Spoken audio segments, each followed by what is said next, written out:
إن الحمد لله نحمده ونستعينه ونستغفره ونعوذ بالله من شرور أنفسنا وسيئات أعمالنا من يهدي الله فلا مضل له ومن يضلل فلا هادي له وأشهد أن لا إله إلا الله وحده لا شريك له وأشهد أن محمدا عبده ورسوله أما بعد فإن أصدق الحديث كتاب الله وخير الهدي هدي محمد صلوات الله وسلام عليه وشر الأمور محدثاتها وكل محدثة بدعة وكل بدعة ضلالة وكل ضلالة في النار.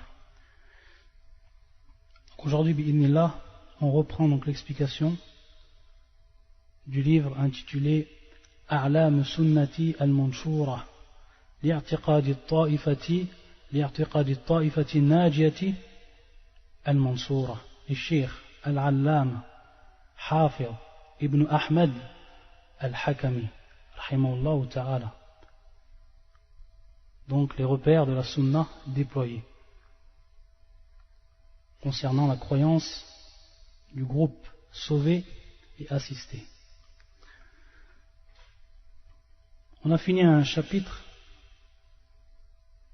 qui concernait bien sûr Asharat as-Sa'a, c'est-à-dire les signes, qu'ils soient mineurs ou majeurs, de l'heure, de la venue de l'heure, Yawm al-Qiyamah. Et donc on rappelle ou qu'on explique la croyance des gens de la sunna du consensus par rapport à ce pilier de la foi et qui est al-Iman bil Yawm al-Akhir, c'est-à-dire la foi au jour dernier. Donc on s'arrêtait au livre à la question numéro 107. يقول الشيخ رحمه الله ما دليل الإيمان بالموت. Bien sûr, on avait expliqué également que as-sa'a, il y avait plusieurs catégories. As-sa'atu as-sughra wal-wusta wa al-kubra. Et bien sûr, as-sughra, c'est la mort de la personne. Et donc on a foi en cette mort et ce qui va arriver après, tout ce qui va arriver après donc la mort de l'homme. Chaque personne donc meurt. Et qu'est-ce qu'il arrive après la mort de l'homme? Et à partir de là, le shir également il va continuer sur ce qu'on appelle fitnatul qabr et également ce qu'on appelle na'im al-qabr wa adhabu. Donc tout ça on va le détailler. On va prendre bien sûr de ce qu'a dit le shir, s'appuyer sur les textes du shir, mais on va s'élargir pour, comme on le fait d'habitude, pour s'étaler sur certaines questions qui sont bien sûr en relation avec le sujet précis. Allah musta'an. Donc la question c'est la suivante: quelle est la preuve de la foi en la mort? Quelle est la preuve de la foi en la mort? Le shir va rapporter plusieurs versets comme à son habitude. Donc tout le temps il vient avec des versets, ensuite il vient avec la sunna du prophète sallallahu alayhi wa sallam. Ça c'est sa méthode, on l'a vu plusieurs fois à travers l'explication du livre. قال الله تعالى قل يتوفاكم ملك الموت الذي وكل بكم ثم إلى ربكم ترجعون.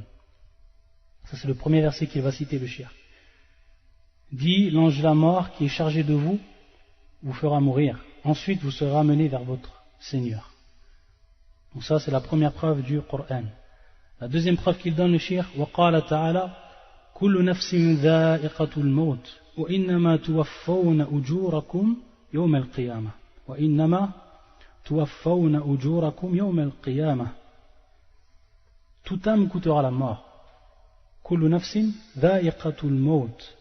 Mais c'est seulement au jour de la résurrection que vous serez entièrement rétribués.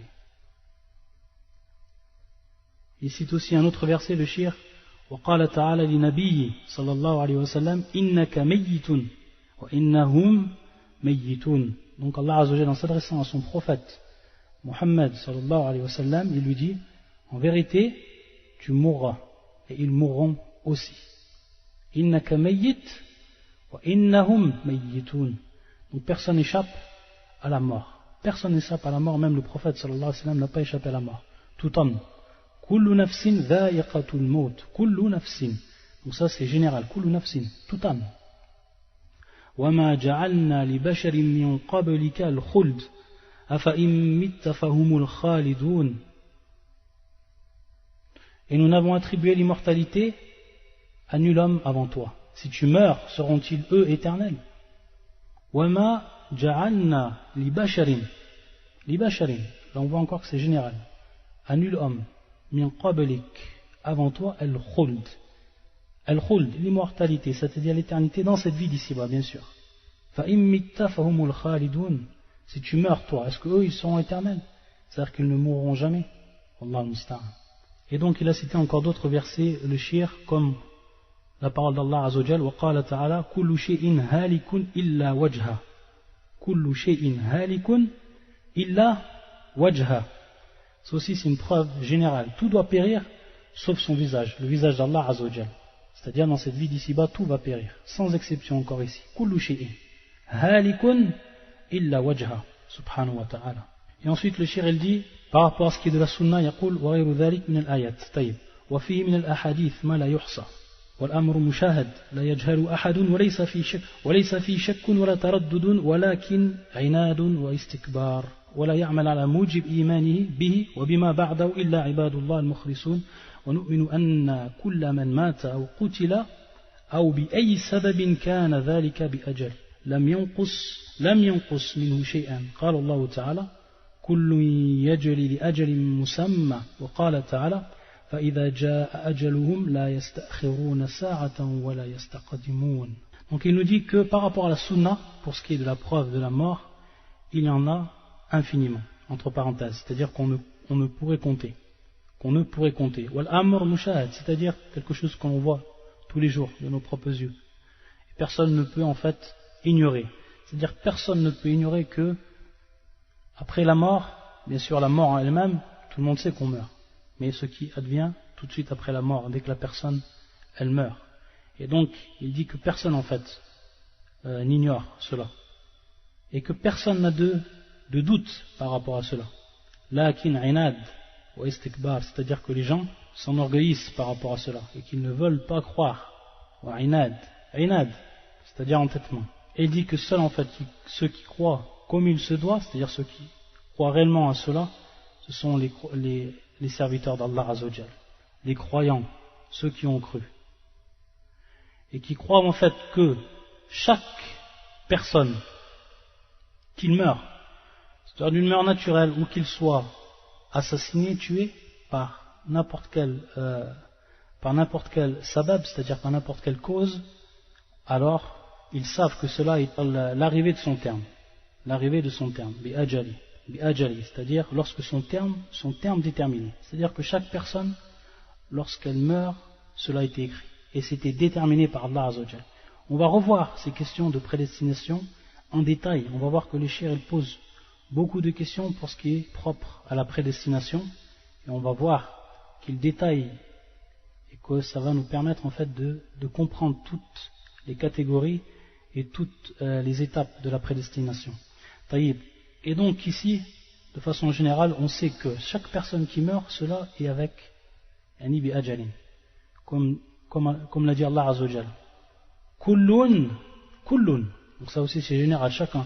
Yajri li ajalin musamma, poursuit sa course vers un terme qui est fixé, déterminé. Et également Allah Azza wa Jal dit, subhanahu wa ta'ala, فَإِذَا جَاءَ أَجَلُهُمْ لَا يَسْتَأْخِرُونَ سَاعَةً وَلَا يَسْتَقْدِمُونَ. Quand leur terme vient, ils ne peuvent le retarder d'une heure, c'est-à-dire une heure, bien sûr un instant, c'est-à-dire lorsqu'on dit une heure, on a dit sa'atan que c'était un terme qui était bien plus général qu'une heure. Il y a le maqsoud, il y a 60 minutes, non. C'est plus général. Une heure, ça fait une partie en fait de la journée. Et ne peut le hâter non plus. Donc c'est quelque chose qui est écrit par Allah Azza wa Jal. Et la première chose, ou ce qui va arriver, c'est-à-dire la croyance que l'on doit avoir après que la personne meurt, et qu'elle soit enterrée, c'est ce qu'on appelle fitnatul qabr. Et ça va être en fait la question 108 que nous pose le shir. يقول ما دليل فتنة القبر ونعيمه وعذابه من الكتاب. C'est-à-dire quelle est la preuve de l'épreuve de la tombe, ainsi que ses délices ou supplices qui sont tirés bien sûr du Coran. Donc il demande, la première question c'est min al-kitab, bien sûr par le Coran, et ensuite la deuxième question qui va suivre, ce sera d'après la sunna. Ici il faut faire une différence. Lorsqu'on dit fitnatul qabr et lorsqu'on dit na'im al-qabr ou adhabuhu, sont deux choses qui sont différentes. On va voir que ce sont deux choses qui sont différentes, et on va voir quel est al-maqsoud bi fitnatul qabr. Donc il y a une différence à faire entre fitnatul qabr wa na'imul qabr wa adhabu. Ce sont deux choses qui sont différentes et qui vont être traitées séparément. Donc fitnatul qabr, c'est ce qu'on appelle l'épreuve de la tombe. Donc bien sûr par rapport au verset, aussi également par rapport aux preuves, il faut bien voir et faire la différence. Donc peut-être certaines preuves vont être plus générales, et d'autres vont être plus particulières. Ala kulli hal, fitnatul qabr, c'est l'épreuve de la tombe. Et qu'est-ce que al-fitna au niveau de la langue arabe? C'est al-ibtila wa al-imtihan. Al-fitna au niveau de la langue arabe, c'est al-ibtila wa al-imtihan, c'est-à-dire l'épreuve, le test, le contrôle, tout ce qui rentre en fait dans cette notion, dans ces notions. Al-ibtila wa al-imtihan, ça c'est al-fitna. Comme Allah Azza wa Jal, innama amwalukum wa awladukum fitna, c'est-à-dire certes vos biens et vos enfants fitna. Allah Azza wa Jal les a nommés comment dans son Coran? Fitna, c'est-à-dire une épreuve, c'est-à-dire un ibtila ou un imtihan. Comment cela? Est-ce que vous allez craindre Allah Azza wa Jal par rapport à eux? Cet argent, ces enfants, est-ce qu'ils vont vous détourner de votre religion? Est-ce qu'ils vont vous détourner de l'adoration d'Allah Azza wa Jal? Ça c'est une fitna, ça c'est une épreuve qu'Allah Azza wa Jal il nous fait descendre sur cette terre. Et bien sûr, la fitna, elle peut être aussi bien dans le mal que dans le bien. Et c'est pour ça qu'Allah Azza wa Jal yaqul وَنَبْلُوكُمْ بِالشَّرِّ وَالْخَيْرِ فِتْنَةً بِالشَّرِّ وَالْخَيْرِ فِتْنَةً وَإِلَيْنَا تُرْجَعُونَ وَنَبْلُوكُمْ بِالشَّرِّ وَالْخَيْرِ, c'est-à-dire, on voit ici le verbe qui vient du terme al-ibtila, وَنَبْلُوكُمْ بِالشَّرِّ وَالْخَيْرِ فِتْنَةً, c'est-à-dire qu'on vous éprouve par le mal et par le bien, également par le bien. Donc al-amwal, c'est un bien, al-awlad, c'est un bien, mais c'est également une fitna. Et c'est pour ça qu'Allah Azza wa Jal qal fitnatan bisharri wal khayri fitnatan, c'est-à-dire que le mal et le bien, c'est une fitna pour la personne. On peut voir par moment une personne qui est riche, mais sa richesse est une fitna pour lui. Wallah que c'est une fitna, une grande fitna d'être riche, d'avoir beaucoup d'argent, d'avoir de l'argent. Ça peut être une grande fitna. Ça peut être une fitna qui va le faire sortir de l'iltizam, c'est-à-dire de la droiture, etc. Comme on peut le voir. Wallah al-musta'an. Donc le bien comme le mal, c'est une fitna. Wal murad bil fitna ici, donc on est dans fitnatul qabr. Al murad, c'est ça exactement.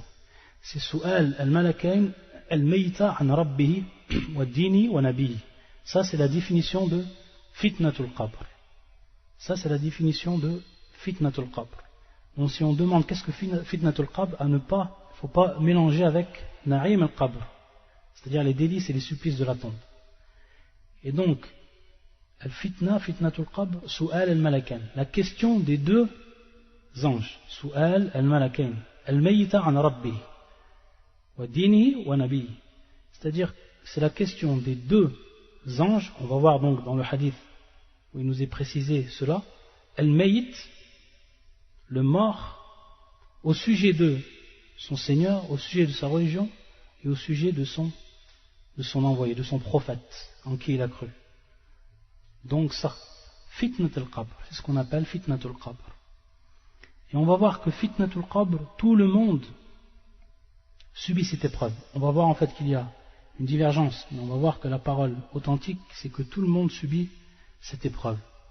Et également, lorsqu'on dit fitnatul qabr, donc on dit l'épreuve de la tombe, est-ce que ça veut dire que la personne qui n'est pas enterrée, est-ce que ça veut dire que cette personne-là n'est pas concernée par cette fitna? Non. En fait, c'est de façon générale. Lorsqu'on dit fitnatul qabr, de la façon générale, c'est-à-dire dans la plupart des cas, les gens ils sont enterrés. Mais celui qui n'est pas enterré, celui qui est mort par exemple dans la mer, noyé, on n'a pas retrouvé son corps, etc. Même la personne qui n'est pas enterrée, elle subit en fait cette épreuve. Et donc, et c'est là qu'il est bien de préciser ce point qui est essentiel avant de continuer dans ces cours, et ce qui va suivre, c'est que fitnatul qabr min umur al-ghaybiyya, ahwal al-mawta min umur al-ghaybiyya, c'est-à-dire que tout ce que va subir le mort, et donc notamment ce qui rentre dans le fitnatul qabr, ça fait partie des choses qui sont de l'invisible.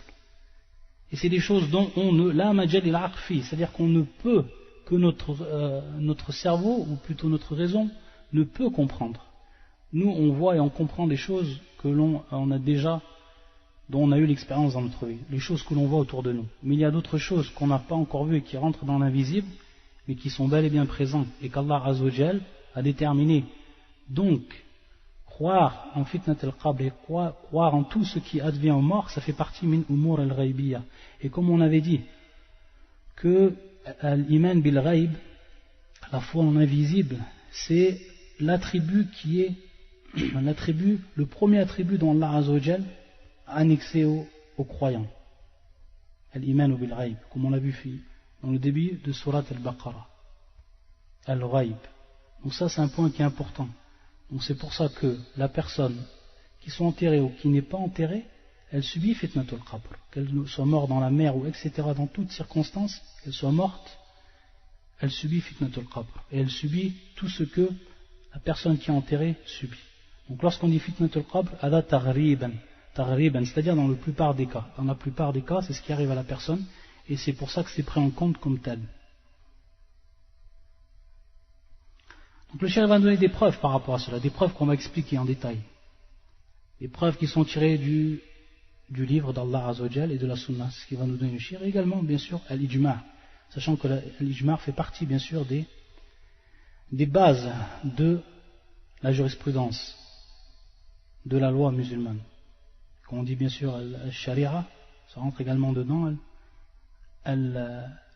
al-aqida, c'est-à-dire également la croyance. Min masadir at-tashri'a wa sharia. Le premier verset que l'on va, et qui n'est pas le premier verset que le cheikh cite, mais le premier verset qu'on va citer, pour ce qui concerne fitnatul qabr. Donc nous on va faire une différence ici entre fitnatul qabr bien sûr et na'im al-qabr wa adhab. Bien sûr ici le cheikh lui ajmala, c'est-à-dire de manière générale, il cite, parce que il faut savoir que fitnatul qabr advient, et également advient le délice et le supplice, c'est-à-dire une fois que la personne elle est morte. Donc le cheikh mujmalan, c'est-à-dire de façon générale, il a cité les preuves qui sont propres fitnat al-qabr et qui sont également propres à ce qui advient après cette fitna comme na'im et comme adab, c'est-à-dire comme délice et comme supplice. Donc le cheikh lui il a cité de façon générale, mais nous on va détailler pour mieux comprendre et pour également pouvoir étudier certaines questions qui sont en relation avec cela. Le premier verset que l'on cite, يقول الله عز وجل يثبت الله الذين آمنوا بالقول الثابت في الحياة الدنيا وفي الآخرة.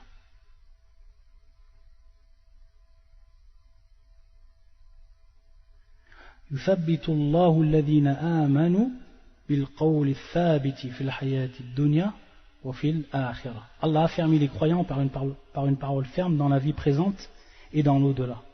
Ça, c'est le verset ou le premier verset qu'on étudie. Et par rapport au cheikh, lui il l'a cité en troisième position. يثبت الله الذين آمنوا بالقول الثابت في الحياة الدنيا وفي الآخرة ويضل الله الظالمين.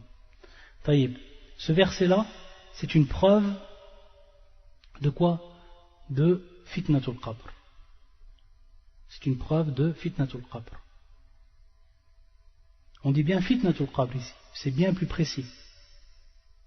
C'est bien plus précis que de dire yani dalil fitnatul qabr wa na'imi wa adhabi. On a vu que le cheikh de façon générale. Mais ici le verset qu'il a choisi et qu'il a pris dans son livre, qu'il a cité, c'est en relation avec fitnatul qabr, précisément. Donc ça c'est la première précision qu'il faut faire. La deuxième précision, lorsqu'on cite une preuve, bien sûr lorsqu'on veut argumenter un point bien précis de la croyance, il faut automatiquement venir avec une preuve, que ce soit du Coran et de la Sunna. C'est la première étape, c'est clair. La deuxième étape, c'est de savoir si c'est authentique ou pas. Si c'est du Coran, on passe bien sûr cette étape, comme tout le monde le sait, et on passe donc à la troisième étape qui est de savoir où se trouve le shahid, ce qu'on appelle le shahid, et qui est l'argument ou le témoin argumentatif, al-shahid. Et ensuite connaître wajhul istidlal, c'est-à-dire l'aspect argumentatif. Donc ça c'est 4 étapes qu'on avait déjà détaillées dès les tout premiers cours qu'on avait donnés dans ce livre. ça remonte à plus de 2 ans, alhamdoulilah, c'est assez vieux. À la kulli hal, on avait détaillé ces étapes pour comprendre. Pourquoi? Parce qu'on avait dit que c'est ce qui va nous servir à comprendre tous les points que le cheikh va citer de façon générale ou de manière particulière. Et donc là on voit que lorsqu'Allah Azza wa Jalla yaqul yuthabbitu Allahu alladhina amanu bil qawli thabiti fil hayati dunya wa fil akhirah. Ça c'est donc une preuve que le cheikh a apportée. Maintenant, si on vous pose une question, on vous dit où est le shahid? Donc on passe à l'étape suivante. On n'a pas parlé d'authenticité pour ce qui est du Coran, bien entendu. Donc on passe à la 3e étape et qui est de savoir où se trouve al-shahid. Qu'est-ce que vous allez répondre? Il faut savoir que par rapport à la réponse, il y a un irtilaf, une divergence entre les savants pour dire où se trouve ici al-shahid. Où se trouve al-shahid, c'est-à-dire le témoin argumentatif. Certains savants ont dit qu'il se trouve fi qawlillah azza wa jal fil hayati dunya, c'est-à-dire dans la vie présente. Et d'autres ont dit non, ce n'est pas al-shahid. Al-shahid c'est fi qawlillah azza wa jal wa fil akhirah, c'est-à-dire et dans l'au-delà. Et comment en fait on va comprendre cela? Tout simplement, ceux qui ont dit que fil hayati dunya, c'est-à-dire dans la vie présente, ils ont dit c'est cela, al-shahid, ils disent en fait que as-sa'a, c'est-à-dire le jour du jugement, n'est pas encore advenu. As-sa'atu lam takun ba'd. Le jour du jugement, il n'est pas encore advenu. C'est-à-dire que la vie présente continue, même après la mort de la personne, ça c'est relatif à lui, mais la vie présente, elle continue. Donc, le jour du jugement, il n'est pas encore arrivé. C'est-à-dire bien sûr Sa'atul Kubra, donc on voit bien ici la différence. Al-Maqsoud bi qawli ha'ula il-ulama, c'est-à-dire Sa'atu al-Kubra. Ils disent donc qu'elle n'est pas encore venue. Donc on dit que Shahid fil hayati dunya, dans la vie d'ici-bas. Dans la vie d'ici-bas, ou dans la vie présente. Taïb. Et les autres savants ont dit non. Shahid c'est wa fil akhirah. Et quelle est leur preuve à eux? Et la preuve qu'ils vont apporter, c'est une preuve de la sunna, et c'est une preuve en fait qui va nous permettre de dire que shahid, effectivement, c'est fi qawlillah azza wa jal wa fil akhirah, c'est-à-dire dans l'au-delà. C'est ça shahid, dans le verset. Donc c'est bien d'apprendre d'avoir appris le verset, de savoir que c'est une preuve du Coran pour attester fitnatul qabr, contrairement à certaines sectes qui l'ont nié, comme on va le voir plus tard. Il est bien de savoir comment on fait pour prouver l'argumentation. C'est-à-dire comment on va prouver que ce verset est bel et bien une preuve. Wa fil akhirah. Taïb. Donc Allah Azza wa Jalla yuthabbitu Allahu alladhina amanu bil qawli thabit. Bien sûr qui est Ashhadu an la ilaha illallah, c'est-à-dire ça c'est al qawl thabit, kalimat at-tawhid. Fil hayati dunya wa fil akhirah. Wa fil akhirah.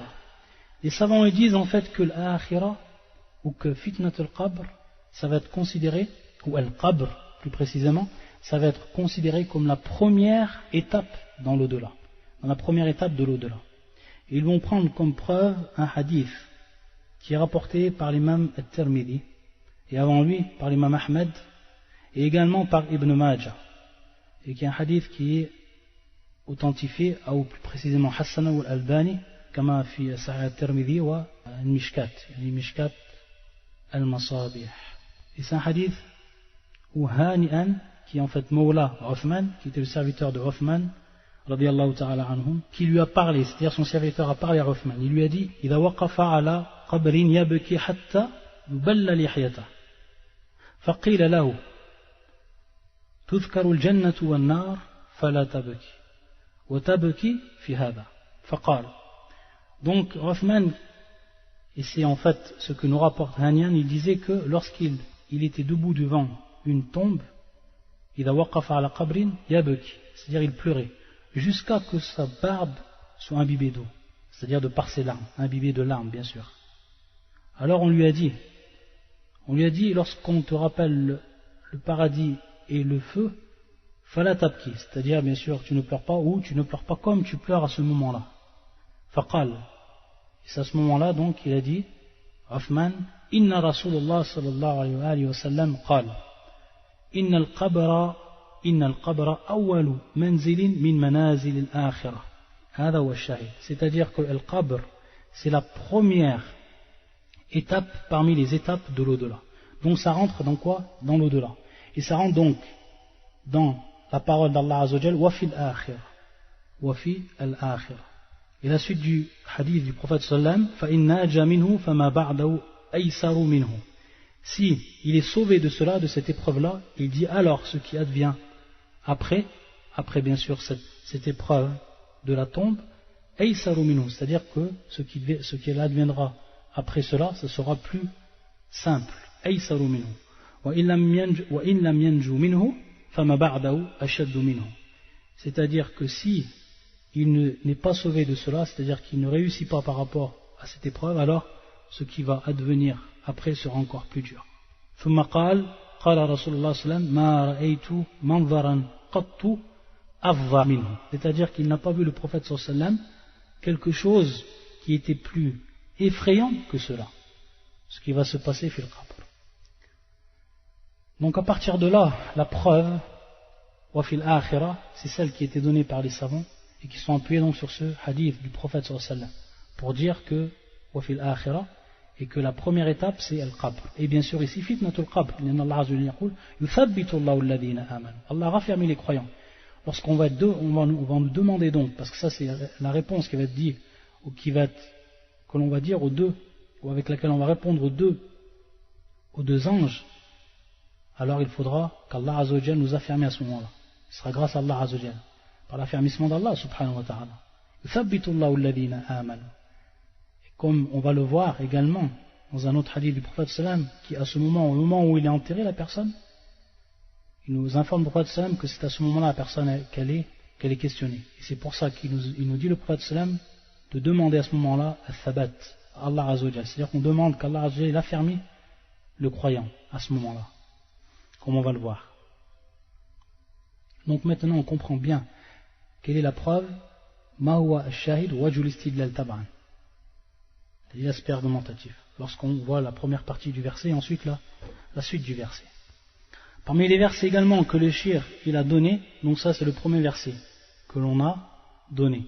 Et pour ce qui est en fait de Dalil fitnatul qabr wa na'im wa adhabu, on va voir qu'il donne aussi des versets qui vont être plus généraux. Et le premier verset qu'il a cité, le shir, c'est قول الله عز وجل قال الله تعالى يقول الشيخ قال الله تعالى جوابا على هذا السؤال كلا إنها كلمة هو قائلها ومن ورائهم برزخ. Donc on voit le terme qu'on a déjà vu dans les cours précédents. ومن ورائهم برزخ إلى يوم يبعثون إلى يوم يبعثون. Non, c'est simplement une parole qu'il dit. Derrière eux, cependant, il y a une barrière jusqu'au jour où ils seront ressuscités. Donc ici on voit que al-barzakh. Et ici bien sûr al-barzakh. Donc ça c'est bien une preuve qu'au moment où la personne elle est morte,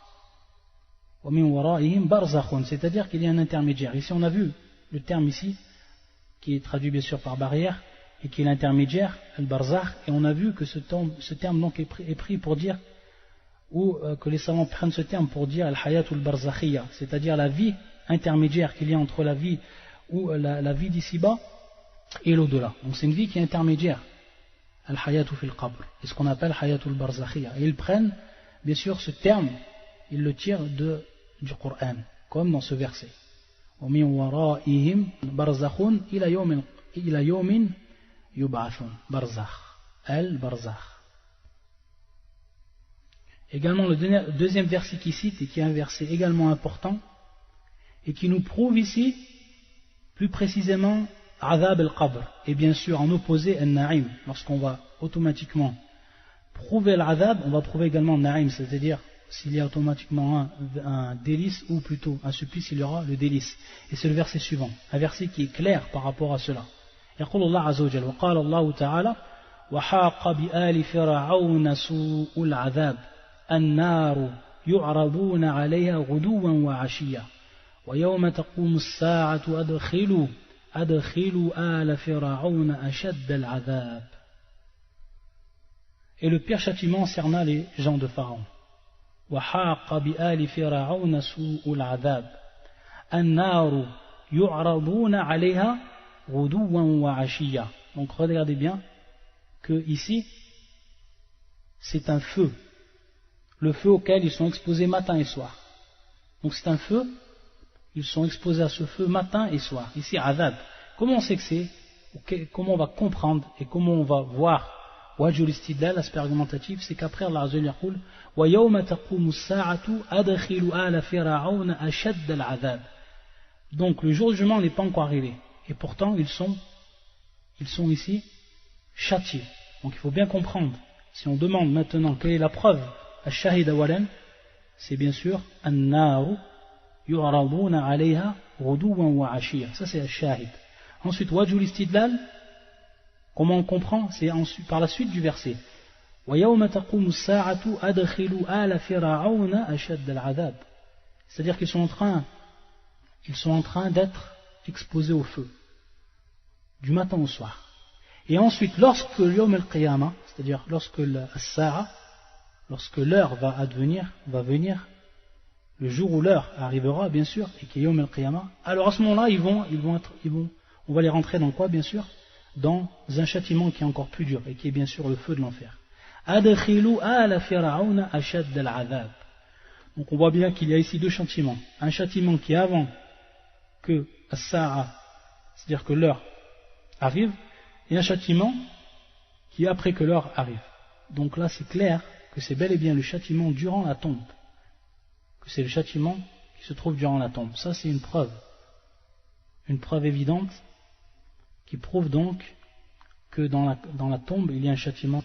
Donc contrairement, c'est une preuve qu'il faut savoir et qu'il faut comprendre pour donc argumenter contre les gens de l'innovation, ceux qui ont dénié cela. Car il y a des gens dans l'islam qui ont dénié cela, comme on va le voir, des groupes.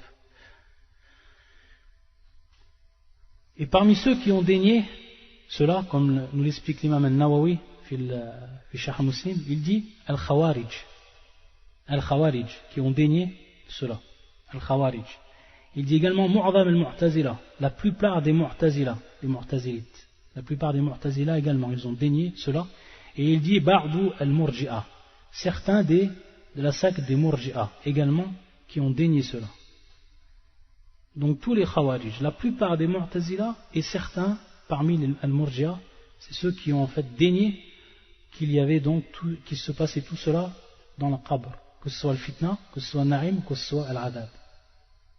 Allah al-Musta'an. Donc c'est bien d'apporter des preuves qui sont claires et évidentes, où il n'y a pas en fait à aller plus loin, après qu'on preuve le Coran et qu'on va le voir également la Sunna, alhamdulillah. Il a cité également le shir d'autres versets. Taïb. On va passer maintenant à la question numéro 109. Il pose la question Ma dalilu dhalika min as-sunnah. Donc on a pris des preuves. On a expliqué ici en l'occurrence 3 versets. Et on va prendre également maintenant des preuves de la sunna. Il dit Al-ahadith as-sahiha fi dhalika balagat mablagh al-tawatur. فمنها حديث أنس رضي الله عنه أن رسول الله صلى الله عليه وسلم قال. Donc le premier hadith qu'il va nous citer, c'est le hadith de Anas. Et bien sûr les hadiths qu'il va citer, ils sont tous authentiques. Ils sont rapportés par l'imam Bukhari Muslim ou un d'eux. À la kulli hal, ils sont tous authentiques. Et il nous dit bien sûr que on voit encore le terme tawatur qui revient. C'est un terme qui revient beaucoup chez les savants, tawatur. Parce que c'est important.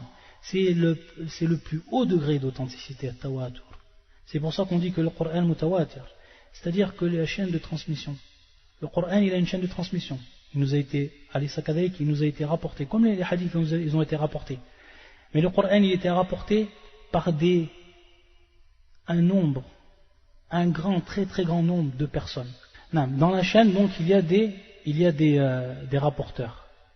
Ce qu'on appelle tabaqat. C'est-à-dire qu'il va y avoir plusieurs niveaux. Celui qui le rapporte du prophète sallallahu alayhi wa sallam, ce sont les sahaba. Celui qui les ont pris, les sahaba, ce sont les tabi'in. Et ainsi de suite. Et donc, dans chaque tabaqa, c'est-à-dire dans chaque niveau, on va retrouver un très très grand nombre de gens.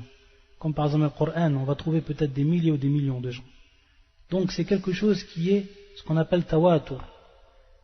tawatur, c'est-à-dire qu'on trouve à chaque niveau de la chaîne de transmission, on trouve un très très grand nombre de rapporteurs. Très très grand nombre de rapporteurs.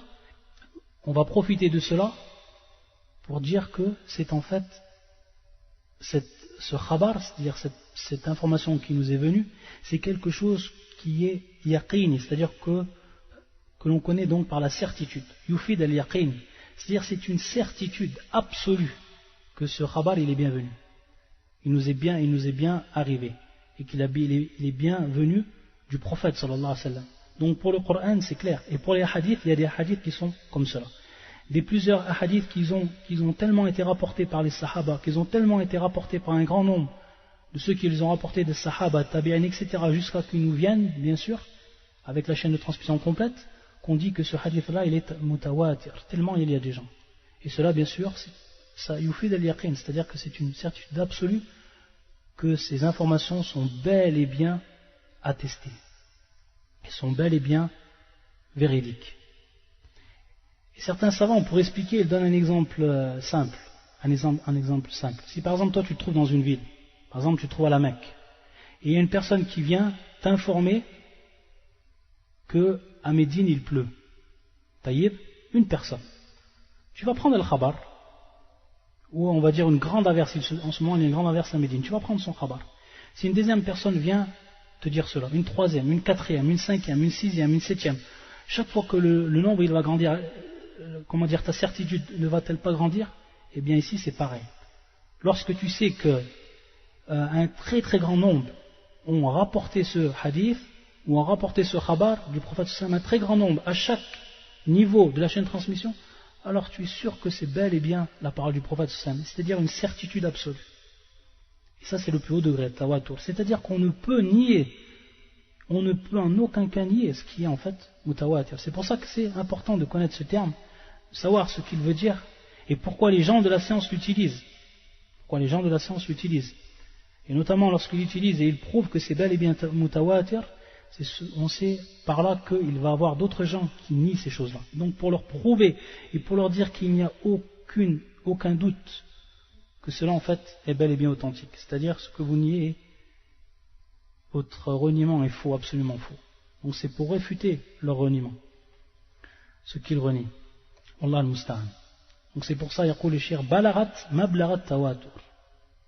Donc on atteint le degré de cette authenticité.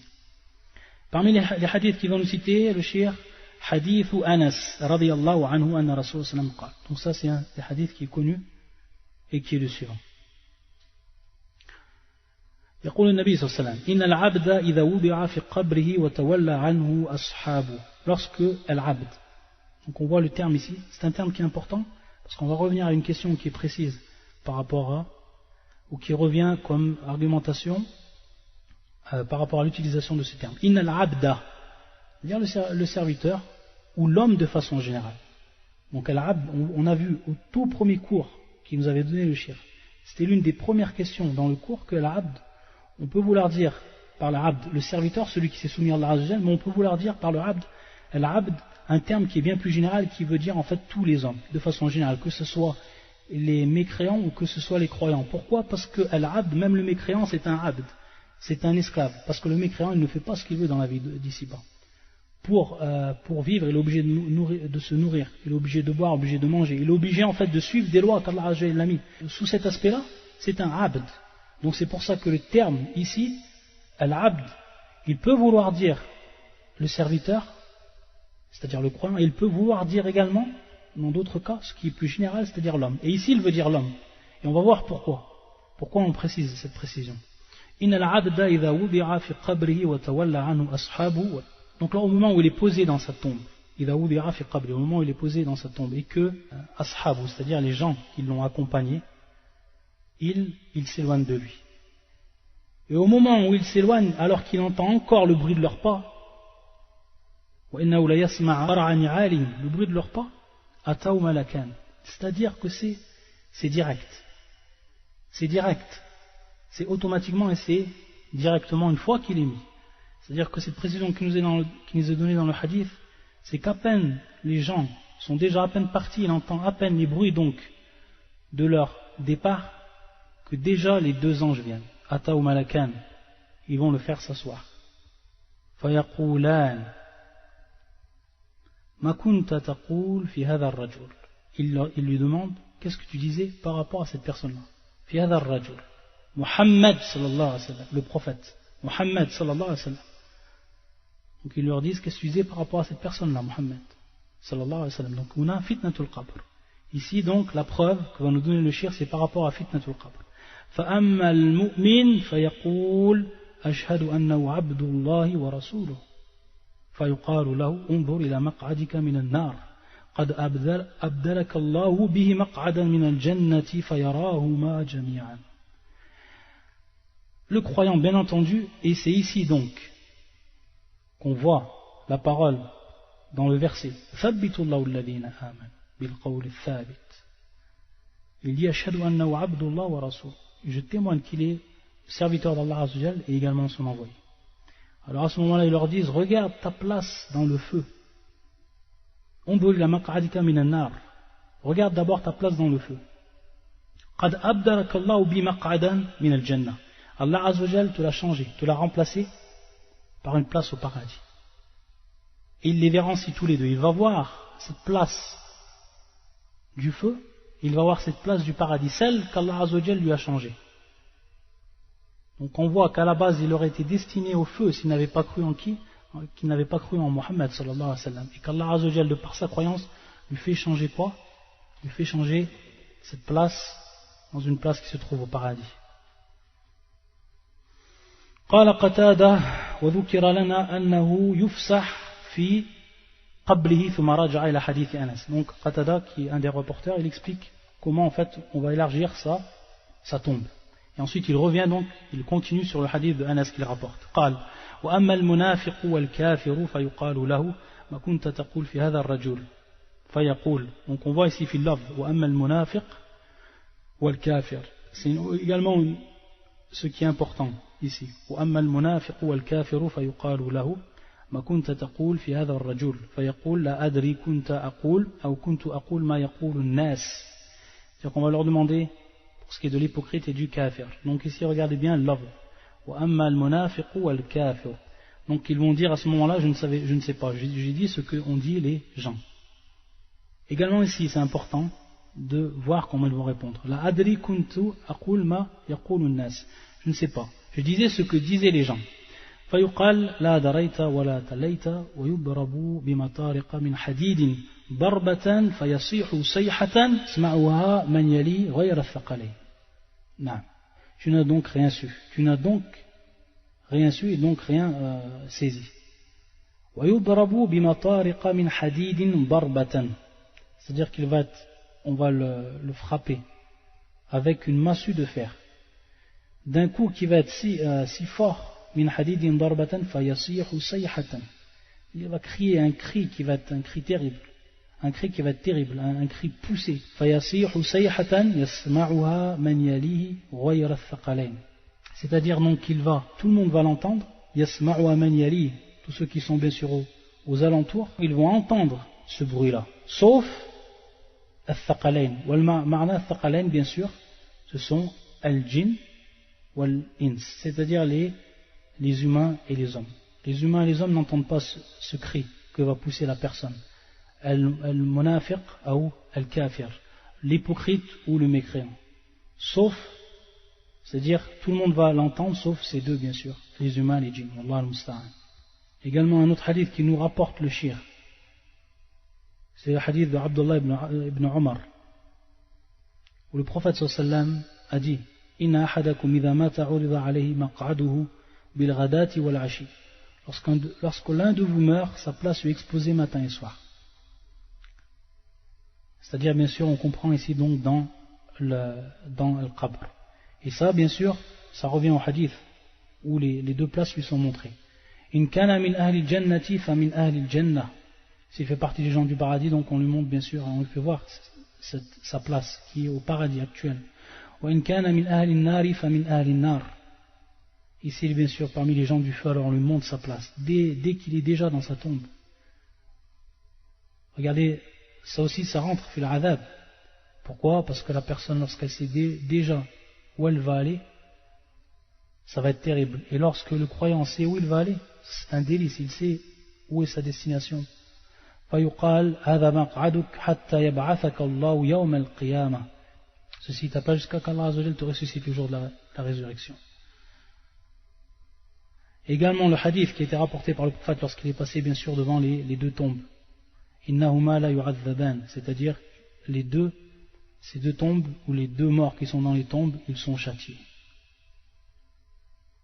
Comme on l'a dit, c'est tous des hadiths qui sont muttafaqun alayh. Également le hadith de Abu Ayyub où le prophète sallallahu alayhi wa sallam est sorti après le coucher. Il est sorti après le coucher du soleil. يعني وقد وجبت الشمس خرج النبي صلى الله عليه وسلم وقد وجبت فسمع صوتان فقال يهود تعذب في قبورها. Il a dit donc s'il s'agit de juifs qui sont châtiés dans leur tombe. Yahoudun tu'adhabu fi quburiha. Ça bien sûr c'est une preuve pour ce qui est bien sûr du al-adhab. Pour ce qui est donc al-adhab et également al-na'im. Ça c'est une preuve encore de la sunna. Et également encore un autre hadith que le shir il nous cite. Ce hadith-là il est uniquement rapporté par l'imam al-Bukhari, c'est hadith Asma. قام رسول الله صلى الله عليه وسلم خطيبا فذكر فتنة القبر. Il s'est levé le prophète صلى الله عليه وسلم ويخطب, c'est-à-dire qu'il a fait un sermon devant les gens. فذكر فتنة القبر التي يفتتن بها المرء. Il a donc cité fitnatul qabr. Donc on voit bien ici l'ordre. Fitnatul qabr. Il a cité donc l'épreuve de la tombe par laquelle les gens sont éprouvés. Fiha al-mar'u. Et donc al-mar'u c'est encore un terme qui est général. فلما ذكر ذلك ضج المسلمون ضجة. C'est-à-dire que les musulmans se sont mis à agiter. C'est-à-dire que c'est un khabar qui est azim. Qu'est-ce qui va se passer dans notre tombe. وقال عائشة رضي الله عنها ما رأيت رسول الله صلى الله عليه وسلم بعد صلى صلاة إلا تعوذ من عذاب القبر. C'est-à-dire qu'après cela Aïcha n'a pas vu le prophète sallallahu alayhi wa sallam sans qu'il fasse une prière, et dans chaque prière qu'il faisait donc il demandait la protection contre Adhab al-Qabr. وفي قصة الكسوف également, ça c'est un autre hadith lorsque l'éclipse du soleil. Ce hadith là il est rapporté par Al-Bukhari Muslim muttafaqun alayh. Et lorsqu'il leur a dit, il a dit à ses compagnons, le prophète sallallahu alayhi wa sallam il les a ordonnés au Amrum sallallahu alayhi wa sallam an yata'awwadhu min adhab al-qabr, qu'ils se demandent protection bien sûr à Allah Azza wa Jal contre min adhab al-qabr, contre le châtiment de la tombe. Et ensuite le cheikh dit wa kullu hadhihi al-ahadith fi as-sahih wa qad suqna minha nahwa 60 hadithan min turuq thabitatin an jama'atin min as-sahaba. En fait le cheikh il dit qu'il a rapporté beaucoup de hadiths qui sont authentiques dans son livre, dans un de ses livres qui s'appelle, il nous dit plus de 60 hadiths, plus de 60 hadiths. Min turuq thabita an jama'atin min as-sahaba. Il nous dit de revenir à son livre qui s'appelle bien sûr Sullam, et en fait qui est Sullam al-Usul ila ilm al-Usul fi ilm al-Tawhid, fi al-Tawhid. C'est-à-dire c'est un livre qu'il a écrit le cheikh qui est à la base des vers. Et ces vers-là, il les a expliqués. Et ce livre, donc, lorsqu'il a expliqué ces vers, ses propres vers qui sont en relation avec la croyance, et qui traitent de toutes les bases de la croyance, genre de la sunna et du consensus, il a donc expliqué ces vers qu'il a fait, le cheikh lui-même, rahimahullah. Et ce livre, lorsqu'il l'a expliqué, il l'a intitulé Ma'arij al-Qaboul. C'est un livre qui est connu. Ma'arij al-Qaboul. C'est un livre qui est donc connu, qui est étudié ici en Arabie Saoudite, et un livre qui est connu dans les gens de la sunna et du consensus. Et c'est un livre qui vient après le livre qu'on étudie, c'est-à-dire que c'est un livre qui est beaucoup plus détaillé. Ici, ce livre il est mukhtasar, c'est-à-dire le livre qu'on étudie, il est quand même restreint, il est résumé. Et ce livre-là, c'est le même au niveau de quoi? De l'ordre. C'est le même, mais sauf qu'il est beaucoup plus détaillé. Il rapporte beaucoup plus de preuves, il rentre dans d'autres questions, donc il est plus détaillé. Non. Et parmi donc les autres hadiths également que l'on cite de la sunna, il y a un hadith qui est rapporté donc également par l'imam al-Bukhari. إذا أقعد المؤمن في قبره أتى أوتيا ثم شهد أن لا إله إلا الله وأن محمدا رسول الله فذلك قوله. Donc ici c'est une preuve également. Donc on a expliqué le verset يثبت الله الذين آمنوا بالقول الثابت في الحياة الدنيا وفي الآخرة. On a vu que ce verset là c'est une preuve, mais également on sait que c'est une preuve par rapport à Fitnat al-Qabr d'après l'explication du prophète lui-même sallallahu alayhi wa sallam. Et on sait que pour le Coran, on revient au Coran, on revient également au hadith, c'est-à-dire on revient à la sunna du prophète, c'est la deuxième étape dans l'explication, dans l'interprétation du Qur'an. Et ici, le prophète sallam, dans ce hadith qui est rapporté par Al-Bukhari, il nous dit إِذَا أُقْعِدَ الْمُؤْمِنِ فِي قَبْرِهِ. Lorsque donc le croyant est placé dans sa tombe, ou qu'on l'assiste sur sa tombe, Outia, c'est-à-dire bien sûr sont les, ici, allusions faites aux anges. ثُمَّ شَهِدَ أَنْ لَا إِلَهَ إِلَّا اللَّهُ وَأَنَّ مُحَمَّدًا رَسُولُ اللَّهِ. Et qu'il témoigne donc أَنَّهُ لَا إِلَهَ إِلَّا اللَّهُ وَأَنَّ مُحَمَّدًا رَسُولُ اللَّهِ. Et ça donc c'est al-qawl al-thabit. Et c'est pour ça que le prophète sallam ensuite il a cité donc ce verset يُثَبِّتُ اللَّهُ الَّذِينَ آمَنُوا بِالْقَوْلِ الثَّابِتِ فِي الْحَيَاةِ الدُّنْيَا وَفِي الْآخِرَةِ. Wallahu al-musta'an. Donc ça c'est une preuve aussi de la sunna pour ce qui est de l'interprétation du verset. Donc ça vient encore appuyer ce qu'on a dit, bien sûr. Et également dans un autre hadith, le prophète sallam yaqul وَلَقَدْ أُوحِيَ إِلَيَّ أَنَّكُمْ تُفْتَنُونَ فِي الْقُبُورِ. Il m'a été révélé que vous serez donc éprouvés dans vos tombes. مِثْلَ أَوْ قَرِيبًا مِنْ فِتْنَةِ الْمَسِيحِ الدَّجَّالِ. Pareil ou proche de la fitna. Écoutez bien, donc c'est une grande fitna ça, subhanallah. C'est une preuve que ça va être une grande fitna. أو قريبا من فتنة المسيح الدجال. Ou proche de l'épreuve de l'antéchrist. المسيح الدجال, de l'antéchrist, الدجال. قول النبي صلى الله عليه وسلم مثل أو قريبا. Ici مثل أو قريبا c'est shak min al-rawi, c'est-à-dire que celui qui a rapporté le hadith, il a un doute, donc il dit مثل أو قريبا. Le prophète sallam il a dit soit مثل ou soit قريبا. Donc هذا شك من الراوي مثل أو قريبا من فتنة المسيح الدجال. على كل حال, que ce soit proche ou que ce soit exactement pareil, ici on s'aperçoit de l'importance et de la gravité de cette épreuve. Donc c'est pour ça qu'il est important lorsqu'on enterre quelqu'un qu'on lui demande التثبيت. Et ça c'est ce qui est venu dans le hadith de Uthman ibn Affan radiyallahu ta'ala anhu. كان رسول الله صلى الله عليه وسلم إذا فرغ من دفن الميت وقف عليه. C'est-à-dire lorsque le prophète صلى الله عليه وسلم avait fini d'enterrer le mort, lorsque le mort donc a fini d'être enterré, waqafa alayhi, c'est-à-dire hawlahu, c'est-à-dire aux alentours, c'est-à-dire que ce soit devant ou sur les côtés, il restait donc devant la tombe et il disait istaghfiru li akhikum, c'est-à-dire demandez pardon à votre frère, was'alu lahu at-tathbit, donc c'est le terme qui est employé par le prophète sallam, fa innahu al-an yus'al. C'est-à-dire à ce moment-là, lorsqu'on a posé la tombe, le prophète sallam, lorsqu'on a fini de l'enterrer, il a fini qu'on enterre, on a fini d'enterrer le mort, à ce moment-là il faut demander le pardon pour son frère. Et donc at-tathbit, c'est bien sûr l'affermissement. Donc relation avec la parole d'Allah Azza wa Jalla, donc on demande à Allah Azza wa Jalla, on demande à Allah Azza wa Jalla qu'il affermit donc ce croyant. C'est à ce moment-là où on lui demande, où on lui pose la question. Et bien sûr référence ou allusion faite bien sûr aux deux anges. Pour ce qui est des deux anges, il faut savoir que les deux anges ils s'appellent Al-Munkar ou Nakir, et cela est venu dans une seule version, c'est tout. C'est un seul hadith, une seule version qui nous est précisé, c'est long, pas 36, une seule version. C'est un hadith qui est rapporté par l'imam At-Tirmidhi et qui est par une chaîne qui est authentique. Ou Arfan Hassan, c'est-à-dire acceptable. Hassan. Et le hadith d'avant, le hadith Uthman ibn Affan, Istaghfirullaha akhikum wa sallu lahu at-tathbit, c'est un hadith qui est rapporté par Abu Daoud ou al-Hakim ou al-Bayhaqi et qui est authentifié par l'imam al-Nawawi et également l'imam al-Albani.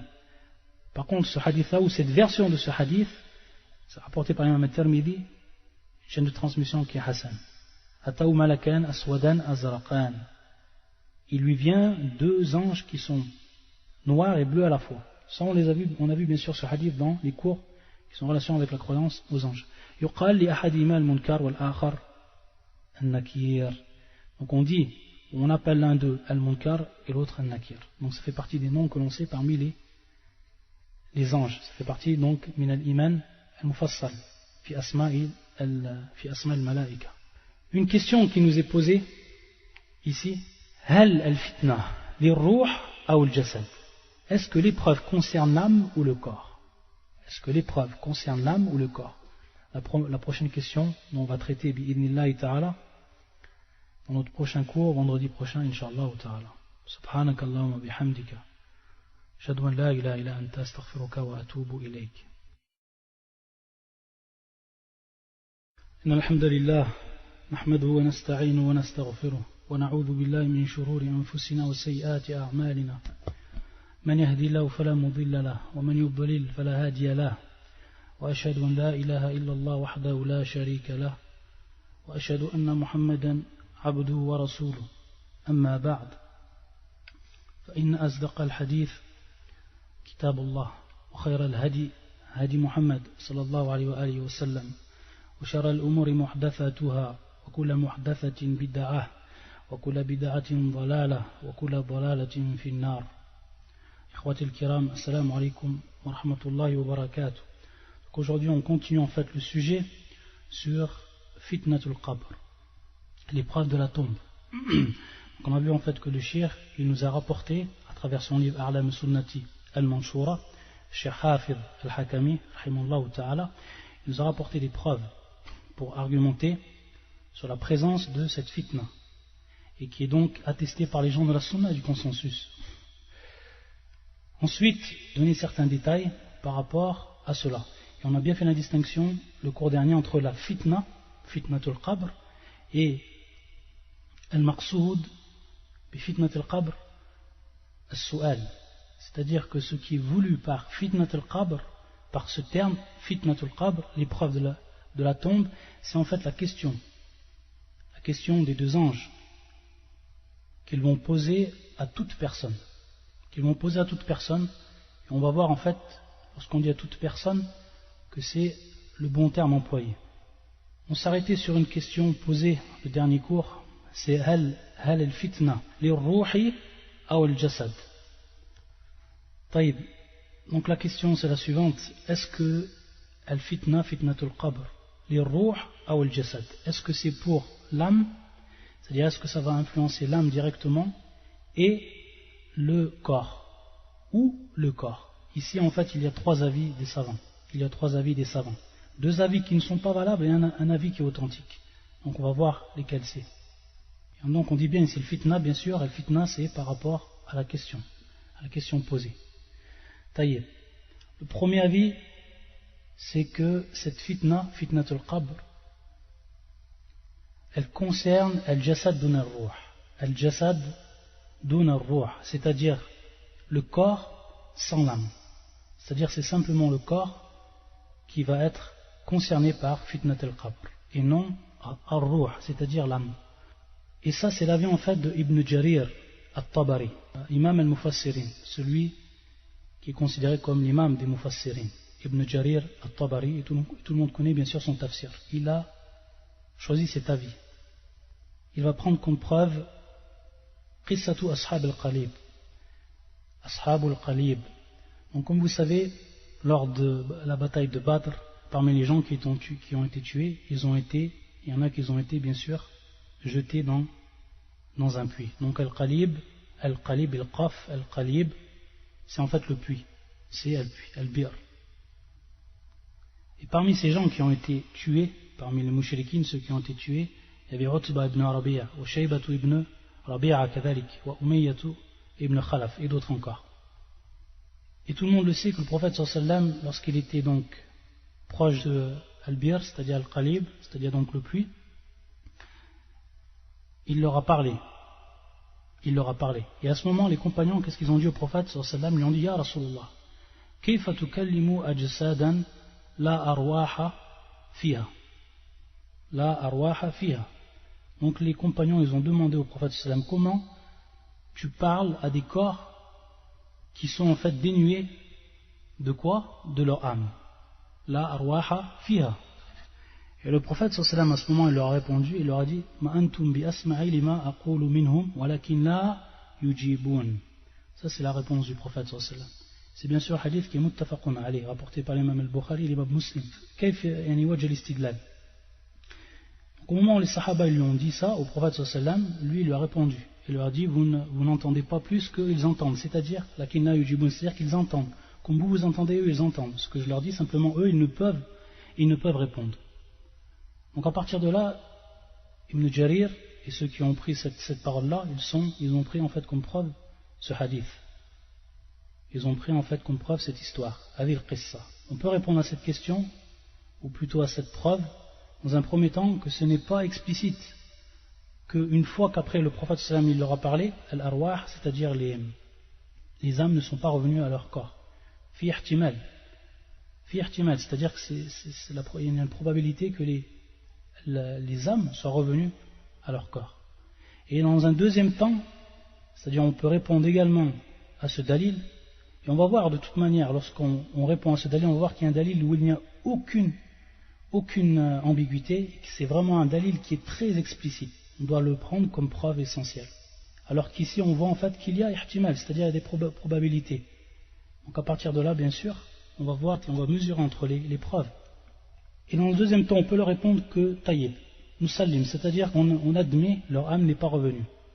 Ceci est en fait un cas qui est précis et spécial. C'est-à-dire ce n'est arrivé qu'à Ashab al-Qalib. Le prophète sallam n'a fait cela qu'avec Ashab al-Qalib. Et dans un deuxième temps, il faut savoir que cette parole du prophète sallam qu'il leur adressait, ce n'est pas considéré comme quoi? Comme fitnat al-qabr. Donc il y a une différence entre fitnat al-qabr et ce que le prophète sallam, lorsqu'il leur a en fait parlé, et que en fait ils ont entendu ce qu'il disait le prophète sallam. Donc également on répond de cette manière-là à cette preuve par laquelle ils argumentent pour attester que fitnat al-qabr concerne al-jism dun al-ruh ou al-jasad dun al-ruh, c'est-à-dire le corps sans l'âme. Et ça c'est donc le premier avis. Le deuxième avis, c'est que al-fitna taqa al-ruh wahda dun al-jasad, donc c'est le contraire. Et ça c'est le deuxième avis. Et parmi ceux qui ont eu cet avis, Ibn Hazm al-Zahiri. On va voir plus tard, Inch'Allah, si on voit l'adillat al-munkirin al-naqliya, on verra sur quoi il se repose pour dire cette parole-là. Donc là on voit que c'est le contraire. Ils disent que la fitnat al-qabr concerne al-ruh uniquement, sans al-jasad, sans le corps. Et le dernier avis, et c'est l'avis en fait l'authentique, l'avis que l'on doit croire, et qui est l'authentique, al-fitna taqa al-ruh wa al-jasad ma'an. C'est-à-dire que cette fitna concerne non seulement l'âme, et concerne également le corps. Wad-dalil, dalilun wadih, jalil. C'est une preuve qui est évidente, claire et sans aucune ambiguïté. C'est le hadith que l'on va étudier peu après, c'est-à-dire qu'on va étudier un hadith qui est long et qui nous enseigne, où le prophète sallam nous enseigne comment ça se passe une fois que la personne meurt. Qu'est-ce qui lui arrive exactement, étape par étape. Et ce hadith-là, on va l'expliquer en partant de la langue arabe, c'est-à-dire en prenant Nas bil Arabiyya, et on va l'expliquer mot à mot, Inch'Allah. À la kulli hal, dans ce hadith-là, et c'est le fameux hadith de Al-Bara ibn Azib, radiyallahu ta'ala anhu. Le prophète sallallahu alayhi wa sallam a dit فَتُعَادُ رُوحُهُ فِي جَسَدِهِ فَيَأْتِيهِ مَلَكَانِ فَيَجْلِسَانُ. Et donc ici on voit que dans ce hadith, le prophète sallallahu alayhi wa sallam nous dit فَتُعَادُ رُوحُهُ, après que bien sûr comme on va voir que le ruh elle monte, et au moment où il redescend, فَتُعَاد, c'est-à-dire que le ruh, l'âme, revient dans le corps. فَتُعَادُ رُوحُهُ فِي جَسَدِهِ ثُمَّ يعني ensuite فَيَأْتِيهِ مَلَكَانِ. Ensuite, il lui vient auprès de lui, bien sûr, Malakan, et qui sont bien sûr les deux anges qui sont bien sûr Nakir ou Munkar, comme on a vu dans la version de l'imam al-Tirmidhi, version Hassan, qui vont lui poser la question et qui va donc être fitnat al-qabr. Donc on voit de façon claire et nette que ici, ça concerne non seulement Ruh ou al-Jasad. C'est un hadith qui est clair, bien plus clair et qui devance la preuve qui a été prise par Ibn Jarir et d'autres savants. Bi ashab al-Qalib. Donc on voit ici, de manière claire, que c'est évident. Fatu'adu ruhu fi jasadi. Et ensuite, fayatihi malakan, donc al-fauna, yani fi tartib. Ensuite, yani fa, une question qui pourrait se poser par rapport à ashab al-Qalib, qu'on va répondre. Comment les savants l'ont répondu. C'est-à-dire que on a un verset du Coran qui dit innaka la tusmi' al-mauta. Innaka la tusmi' al-mauta, c'est-à-dire tu ne fais pas entendre le mort. Ibn Hajar al-Asqalani, rahimahullah, fi kitabi al-Fath. Comment lui, il va expliquer cela, c'est-à-dire entre cette histoire, ashab al-Qalib, et ce verset. يقول يعني معنى لا تسمعهم سماعا ينفعهم. لا تسمعهم سماعا ينفعهم. Donc ça c'est ma'na al-aya. La tusmi'um sama'an yanfa'um. C'est-à-dire, tu ne les fais pas entendre ou une audition qui leur apporte bénéfice, yanfa'um, qui leur est profitable. Ça c'est ma'na al-aya. La tusmi'um sama'an yanfa'um. Donc on voit donc à partir de là, de l'explication que nous donne Ibn Hajar fil Fath et d'autres savants également, qu'il n'y a pas de contradiction entre l'histoire de Ashab al-Qalib et ce verset Innaka la tusmi' al-mauta. Ou également, comme il explique également un deuxième avis, la tusmi'um illa an yasha Allah. Illa an yasha Allah, c'est-à-dire que tu ne les fais pas entendre sauf si Allah Azza wa Jalla le veut. C'est-à-dire ici une exception, sous-entendu une exception. Illa an yasha Allah. Mais, comment dire, le premier avis est simple par rapport à la compréhension et par rapport en fait al-jam' bayna hadhihi al-qissa wal-aya. La tusmi'um sama'an yanfa'u. Une autre question aussi où ont divergé certains savants, c'est est-ce que fitnat al-qabr, c'est-à-dire donc l'épreuve de la tombe, concerne tous les gens? Donc on sait qu'il y a en fait trois catégories de gens. Il y a le mu'min, le kafir ou le munafiq. Donc le croyant, le mécréant et l'hypocrite. Est-ce que cette fitna concerne les trois personnes ou elle concerne une seule ou certaines catégories de ces trois catégories de personnes? Il y a également ici plusieurs avis. Il y a un avis en fait qui dit que ça concerne simplement le muslim ou le munafiq. Al-muslim ou al-munafiq, c'est-à-dire celui qui va par fitnat al-qabr, c'est-à-dire l'épreuve de la tombe, c'est simplement le musulman et le munafiq, sans le kafir. C'est-à-dire qu'ils ont fait sortir le kafir, c'est-à-dire qu'il ne subit pas cette épreuve. Et parmi ceux qui ont choisi cet avis, l'imam Ibn Abd al-Barr. L'imam Ibn Abd al-Barr, rahimahullah. Et en fait, ils n'ont pas une preuve qui est évidente par rapport à cela. Simplement, lui, il se base sur une des paroles d'un des grands tabi'in, min kibar al-tabi'in, wa Ubayd ibn Umayr al-Laythi, rahimahullah ta'ala, min kibar al-tabi'in wa thiqatihim, c'est-à-dire il faisait partie des grands tabi'in et de ceux qui étaient considérés comme le plus sûrs et les plus aptes et les plus dignes de confiance. يقول وإنما يفتن رجلان مؤمن ومنافق أما الكافر فلا يسأل عن محمد ولا يعرفه. Donc lui c'est sa parole de ce tabi'in, c'est son avis. Il voit en fait que, comme il nous dit dans cette parole et qui nous rapporte Ibn Abd al-Barr, que c'est tout simplement le mu'min ou le munafiq, le croyant et le munafiq. Pourquoi? Parce que lui il voit que le kafir fala yusal an Muhammad wala ya'rifu. Le kafir il ne connaît même pas Muhammad sallallahu alayhi wa sallam à la base. Ce n'est même pas une preuve en soi-même, c'est un avis. Pourquoi? Parce qu'ils ne sont pas basés en fait sur une preuve. Ils ne se sont pas basés sur une preuve. Et également ils prennent comme dalil aqli, c'est-à-dire une preuve qui va être rationnelle. Ils disent que le kafir c'est-à-dire que le kafir, déjà il connaît son kufr, il sait c'est un kafir lorsqu'il meurt, donc il n'a pas besoin de cette fitna. Ça en fait c'est un dalil aqli, et qui est bien sûr également mukhalif l'adillati al-wadiha.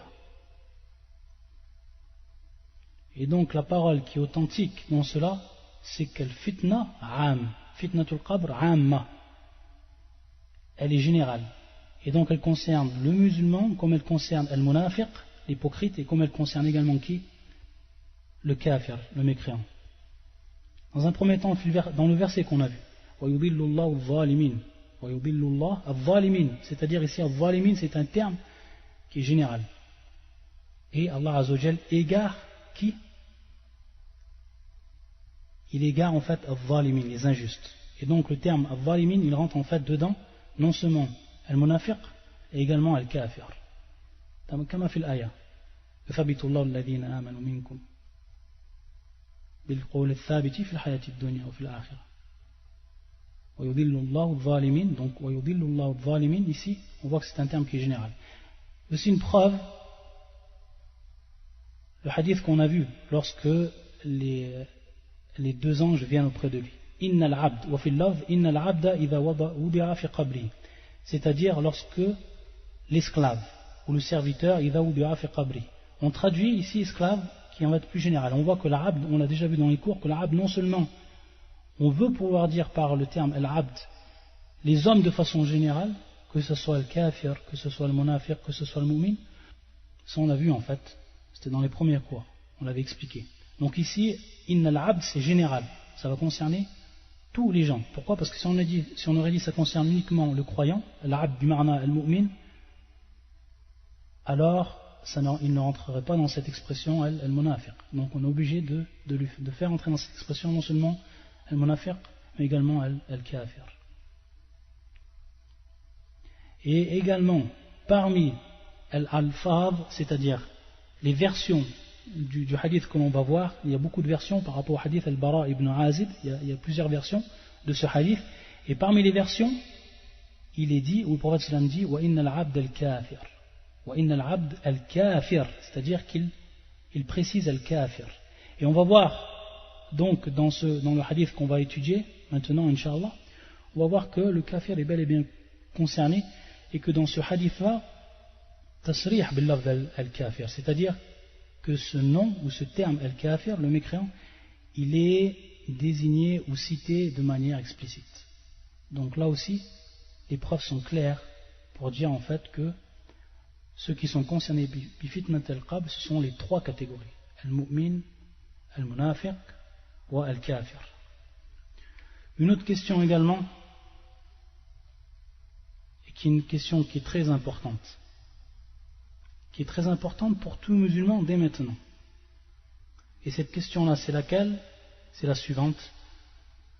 Quelles sont les causes qui permettent de se sauver ou d'être sauvé de fitnat al-qabr, de l'épreuve de la tombe? Il y en a en fait trois. Il y a trois causes. Deux causes qui vont être, on va dire, du gré de l'homme, et une autre cause qui ne dépend pas en fait de son gré, de manière indirecte. La première cause, c'est ash-shahadatu fi sabilillah, le martyr dans le chemin d'Allah Azza wa Jal. Et lorsqu'on dit ash-shahada, bien sûr ash-shahada c'est un terme qui est général, c'est-à-dire quelqu'un peut mourir martyr de plusieurs façons, c'est-à-dire ce n'est pas un terme qui concerne uniquement celui qui meurt durant en fait la bataille. On voit en fait que le prophète sallallahu alayhi wa sallam nous informait que plusieurs personnes sont considérées comme shuhada ou shahid sans qu'ils ne meurent durant le combat. Taïb. Donc ici, shahada, c'est en fait le terme qui est voulu, c'est celui qui est plus précis, et on veut par là al-shahada fil ma'araka, c'est-à-dire durant le combat contre l'ennemi. C'est du gré de la personne, ça rentre dans le gré de la personne. Et par rapport à ça, il y a un hadith du prophète sallallahu alayhi wa sallam. يقول النبي صلى الله عليه وآله وسلم, c'est un hadith qui est rapporté par An-Nasa'i et qui est authentifié par l'imam Al-Albani fi Sahih Al-Jami', et le numéro du hadith 4483. يقول النبي صلوات الله وسلامه عليه كفى ببارقة السيوف على رأسه فتنة. Ça, c'est la parole du prophète. Et avant, bien sûr, on lui a posé une question. Souila alayhi salam, c'est-à-dire qu'on lui a posé une question. Ma balul mu'minin yuftanuna fi quburihim illa ash-shahid. Illa ash-shahid. Donc ça, c'est un compagnon qui lui pose la question, et ensuite il va répondre par la réponse qu'on a donnée. Ma balul mu'minin yuftanuna fi quburihim illa ash-shahid.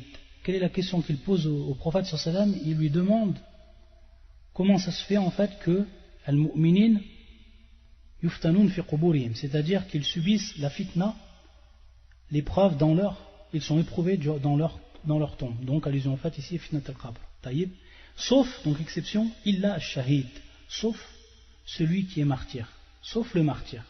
Et bien sûr ici, marna ash-shahid, yani ash-shahid fil ma'araka, durant le combat. Bien sûr, ihtimal, c'est-à-dire que la personne lorsqu'elle demande au prophète sallallahu alayhi wa sallam, c'est que peut-être qu'elle l'a déjà entendu. Elle a déjà entendu cela du prophète sallallahu alayhi wa sallam, donc elle lui repose la question, ou peut-être qu'elle l'a pris également,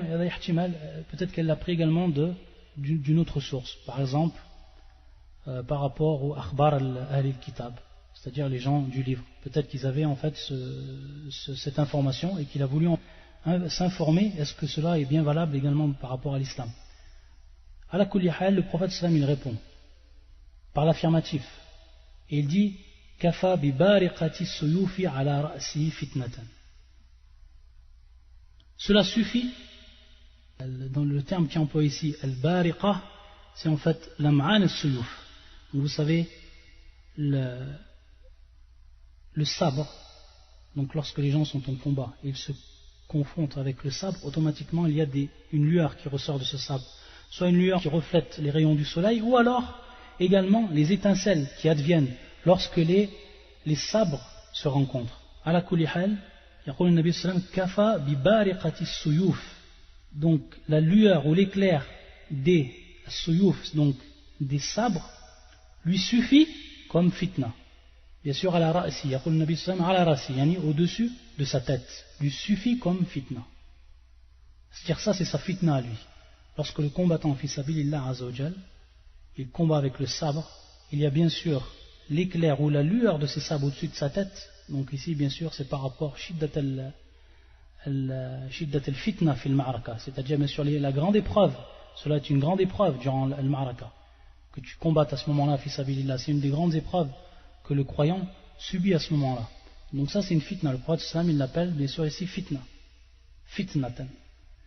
Donc le prophète sallam nous enseigne que cela lui suffit comme fitna. Kafa bi bariqati suyufi ala ra'sihi fitnatan. Donc ça, c'est la première chose, c'est le premier sabab, la première cause. La deuxième cause, al-murabitatu fi sabilillahi ta'ala wa huwa mulazamatu tharin min thughur al-muslimin. Tayyib. Al-murabita, donc en fait on peut le traduire par ce terme par sentinelle, c'est-à-dire les gens, tout simplement les gens qui sont aux frontières des pays musulmans et qui observent les mouvements des ennemis, c'est-à-dire afin de prévenir s'il y a une attaque des pays voisins, des pays ennemis voisins. Donc qu'est-ce qu'ils font? Tout simplement, ils observent, ils protègent, et bien sûr ils sont considérés comme sentinelles. Hada wal murabit. Et bien sûr, celui-là, il a un très grand ajr. La personne qui fait cela, il a un très très grand ajr au niveau de l'islam. Qu'est-ce qu'il nous dit le prophète sallallahu alayhi wa sallam dans un hadith qui est rapporté par l'imam At-Tabarani et qui est un hadith authentique, qui est authentifié par l'imam Al-Albani rahimahullah.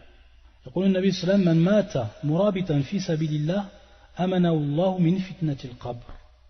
Celui qui meurt en tant que sentinelle dans le chemin d'Allah Azza wa Jal, amanahu Allah, c'est-à-dire qu'Allah Azza wa Jal le préserve de quoi? Le préserve de la fitnat al-qabr, c'est-à-dire il ne lui fait pas subir Allah Azza wa Jal fitnat al-qabr, l'épreuve de la tombe. Man mata murabitan fi sabilillah amanahu Allah min fitnat al-qabr. Donc ça, c'est la deuxième cause. Et donc on voit que ces deux causes, elles sont du gré de l'esclave, de la personne, du musulman, du croyant. C'est lui de son plein gré qui part pour le djihad et qui combat. Et celui également de son plein gré, bi'idhnillahi ta'ala bien sûr, qui occupe cette position. Et la troisième, donc la troisième, ce n'est bien sûr, ça ne rentre pas dans le gré de la personne, et c'est al-maut yawm al-jumu'ah ou laylat al-jumu'ah, c'est-à-dire la mort lorsque la personne meurt le jour du vendredi ou la nuit du vendredi. La personne qui meurt, Allah Azza wa Jalla, dont Allah Azza wa Jalla lui donne cela, lui octroie cela, qu'il le fasse mourir le jour du Jumu'ah ou Laylatul Jumu'ah. Et bien sûr, lorsqu'on dit bien sûr le jour du Jumu'ah, ça il faut savoir au niveau de l'islam, comment on compte, ça part du As-Subh ou Al-Fajr jusqu'au Al-Maghrib. Taïb. Donc le vendredi du Subh jusqu'au Al-Maghrib, ça c'est la journée. Par contre, pour ce qui est de Al-Layla, ça part en fait de Al-Maghrib, donc du jeudi. Donc nous on va voir par rapport au jeudi, donc à partir du jeudi, le Maghrib du jeudi, à partir donc la journée du jeudi, à partir du Maghrib, on rentre dans la nuit du Jumu'ah. Donc, nous maintenant, comment on calcule de façon générale? Toujours on se dit, on pense en fait qu'on est le jeudi, on reste le jeudi jusqu'à minuit, ça c'est faux. En fait, la journée du jeudi, elle s'arrête au moment du Maghrib. Après le Maghrib commence la nuit du Jumu'ah jusqu'au Subh. Et après le Subh commence la journée du Jumu'ah. Donc, le Maghrib à partir donc, du jeudi, c'est considéré comme la nuit du vendredi. Donc c'est ici, lorsque la personne meurt donc dans cette nuit-là, et ensuite dans la journée du vendredi, alors Allah Azza wa Jal également le préserve de cette fitna.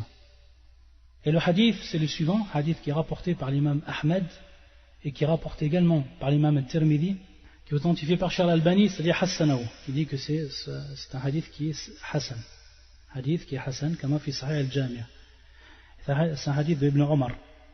يقول النبي صلى الله عليه وسلم ما من مسلم يموت يوم الجمعة أو ليلة الجمعة إلا وقاه الله فتنة القبر.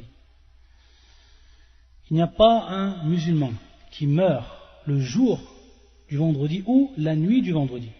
Donc ici il y a Aou, c'est pas en fait shak, ce n'est pas en fait un doute de celui qui rapporte le hadith, mais c'est bien ici la parole du prophète qui dit Aou, c'est-à-dire soit cela ou soit cela.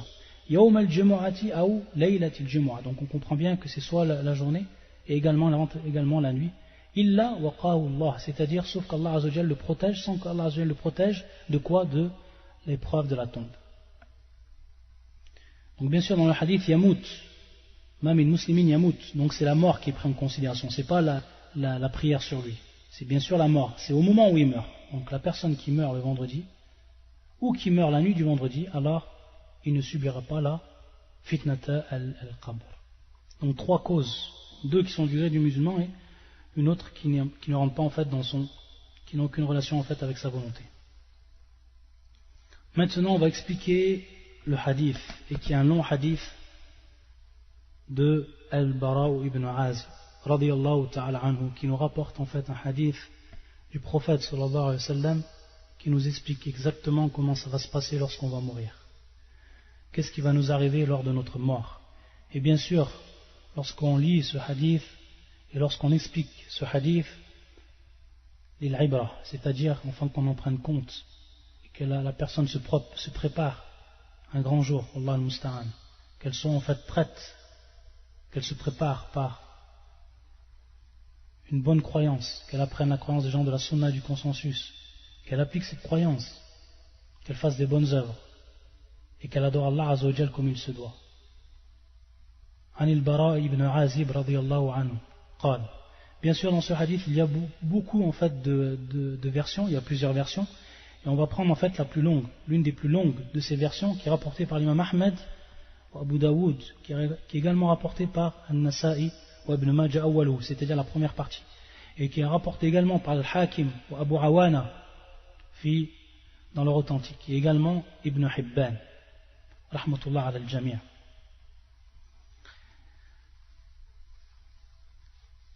يقول رضي الله تعالى عنه كنا في جنازة.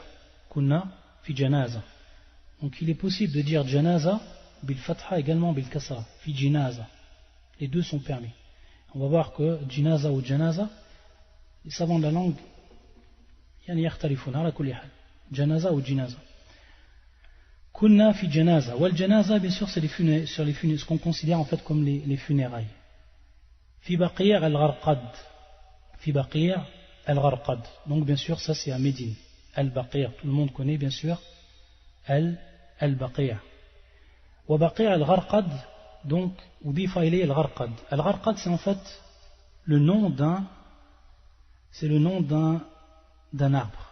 Et cet arbre-là, pour ceux qui ont étudié avec nous auparavant, les grands signes, on a vu que al-Gharqad c'est Shajaratul Yahoud. C'est en fait l'arbre qui est considéré comme l'arbre des Juifs. Et pourquoi cela? Comme on l'avait expliqué dans un hadith authentique rapporté par le même Bukhari et d'autres, où le prophète sallam nous enseigne qu'à la fin du monde, lorsque Isa ibn Maryam, il va combattre le Dajjal, va le tuer, les musulmans vont combattre les juifs qui étaient avec le Dajjal.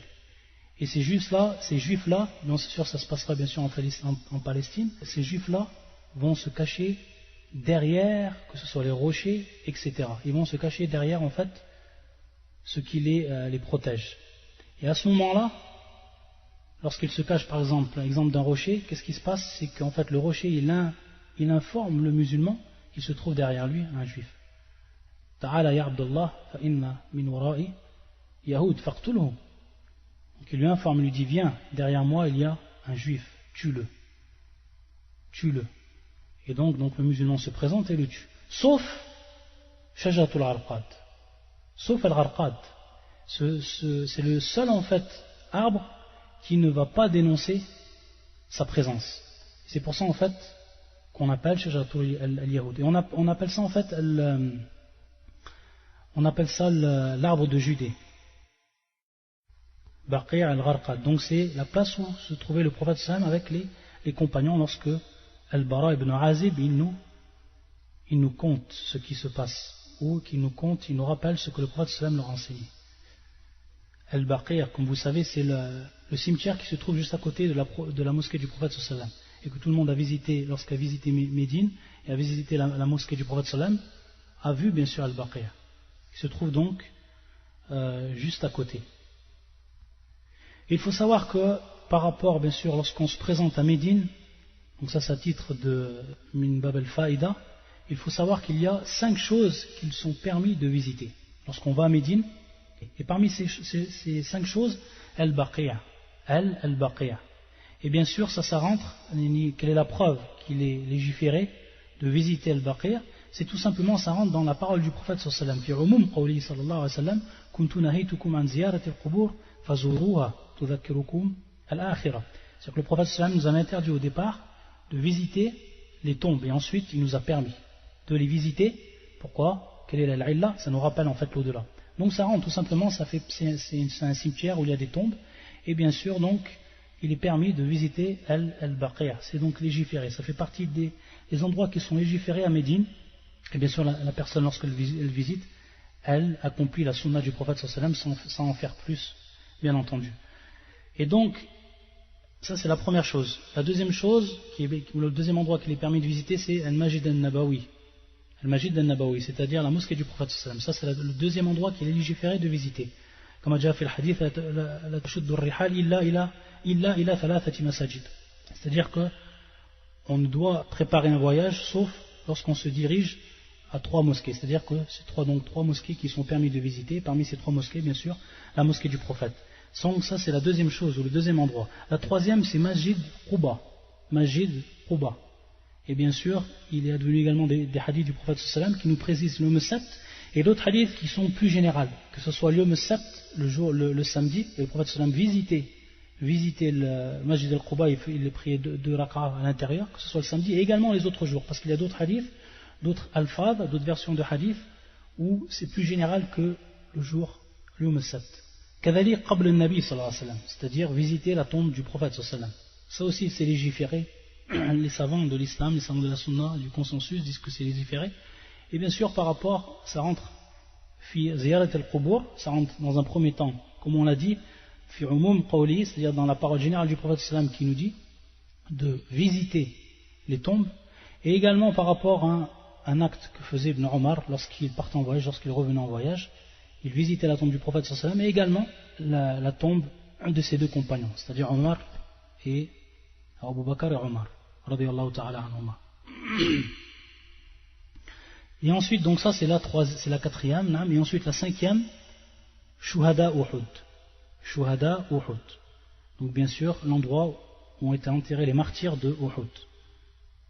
Et cela, bien sûr, ça rentre dans le hadith du prophète sallallahu alayhi wa sallam, dont on a cité.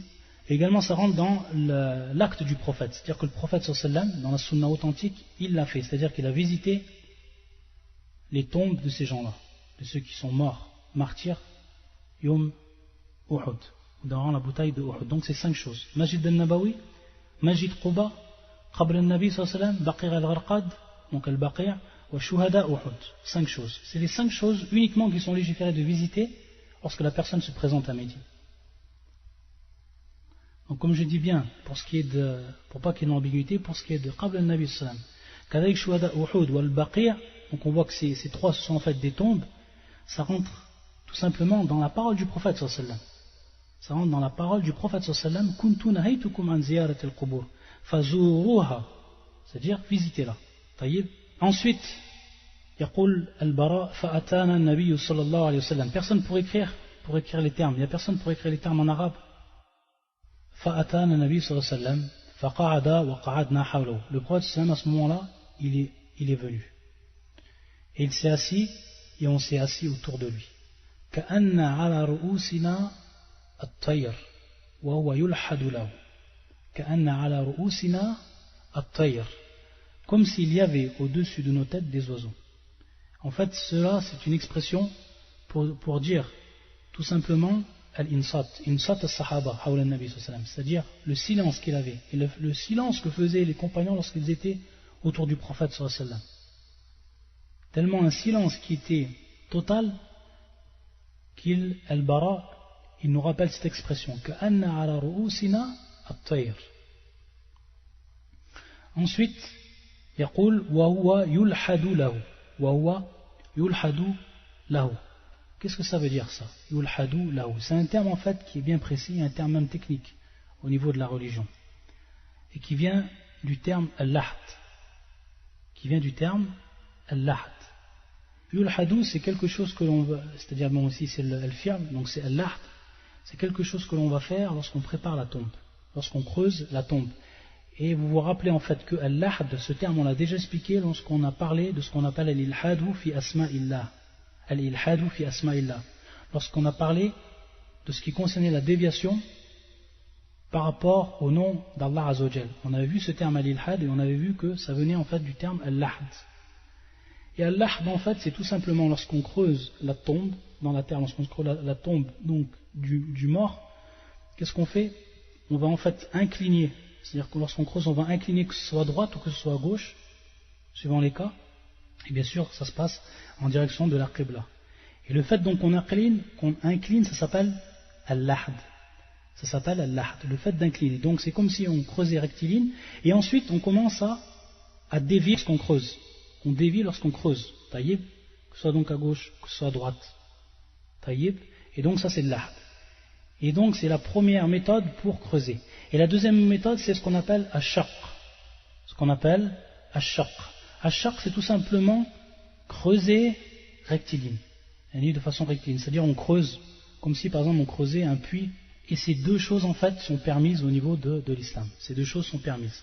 Mais quel est l'afdal? Quel est le meilleur? Les savants ils vont dire que le meilleur c'est al-lahd. Le meilleur c'est ce qu'on appelle al-lahd. C'est-à-dire lorsqu'on va enterrer un mort, le mieux pour lui c'est qu'en fait on enterre et qu'on creuse sa tombe de manière inclinée. Taïb. Et il se réfère à deux hadiths. Le premier hadith mentionne l'histoire lorsque le prophète sallam est mort. C'est un hadith qui nous est rapporté par Anas ibn Malik, qui est donc présent dans le Sunan ibn Majah ou Tahawi, et qui est également dans le Musnad de l'imam Ahmed. Lorsque le prophète sallam il est mort, les compagnons se sont dit comment on va faire pour l'enterrer. Est-ce qu'on enterre bil-lahd, c'est-à-dire en inclinant, ou est-ce qu'on enterre bil-shaq, c'est-à-dire tout droit, sachant que du temps du prophète sallam les deux méthodes étaient accomplies, étaient pratiquées.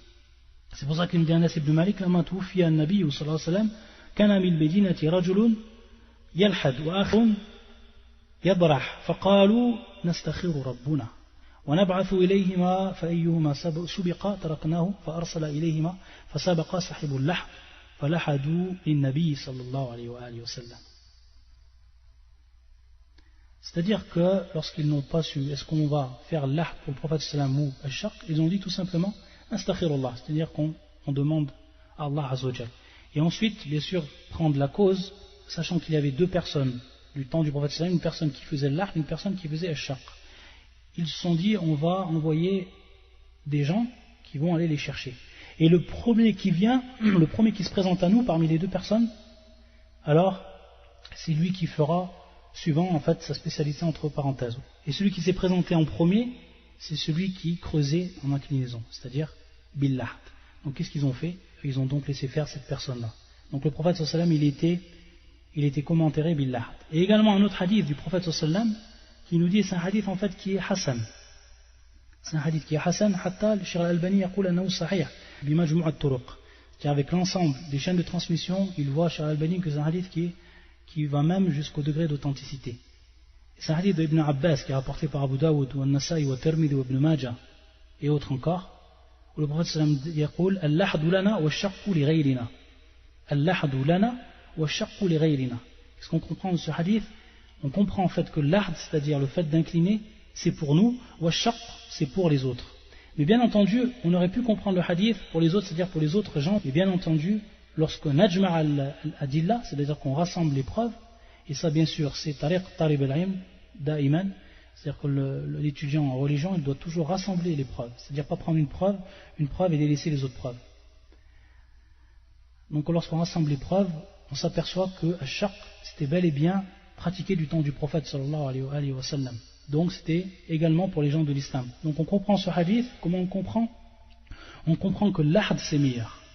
Et c'est pour ça en fait que l'imam An-Nawawi fi al-Majmou', fi kitab al-Majmou', yahki al-ijma'.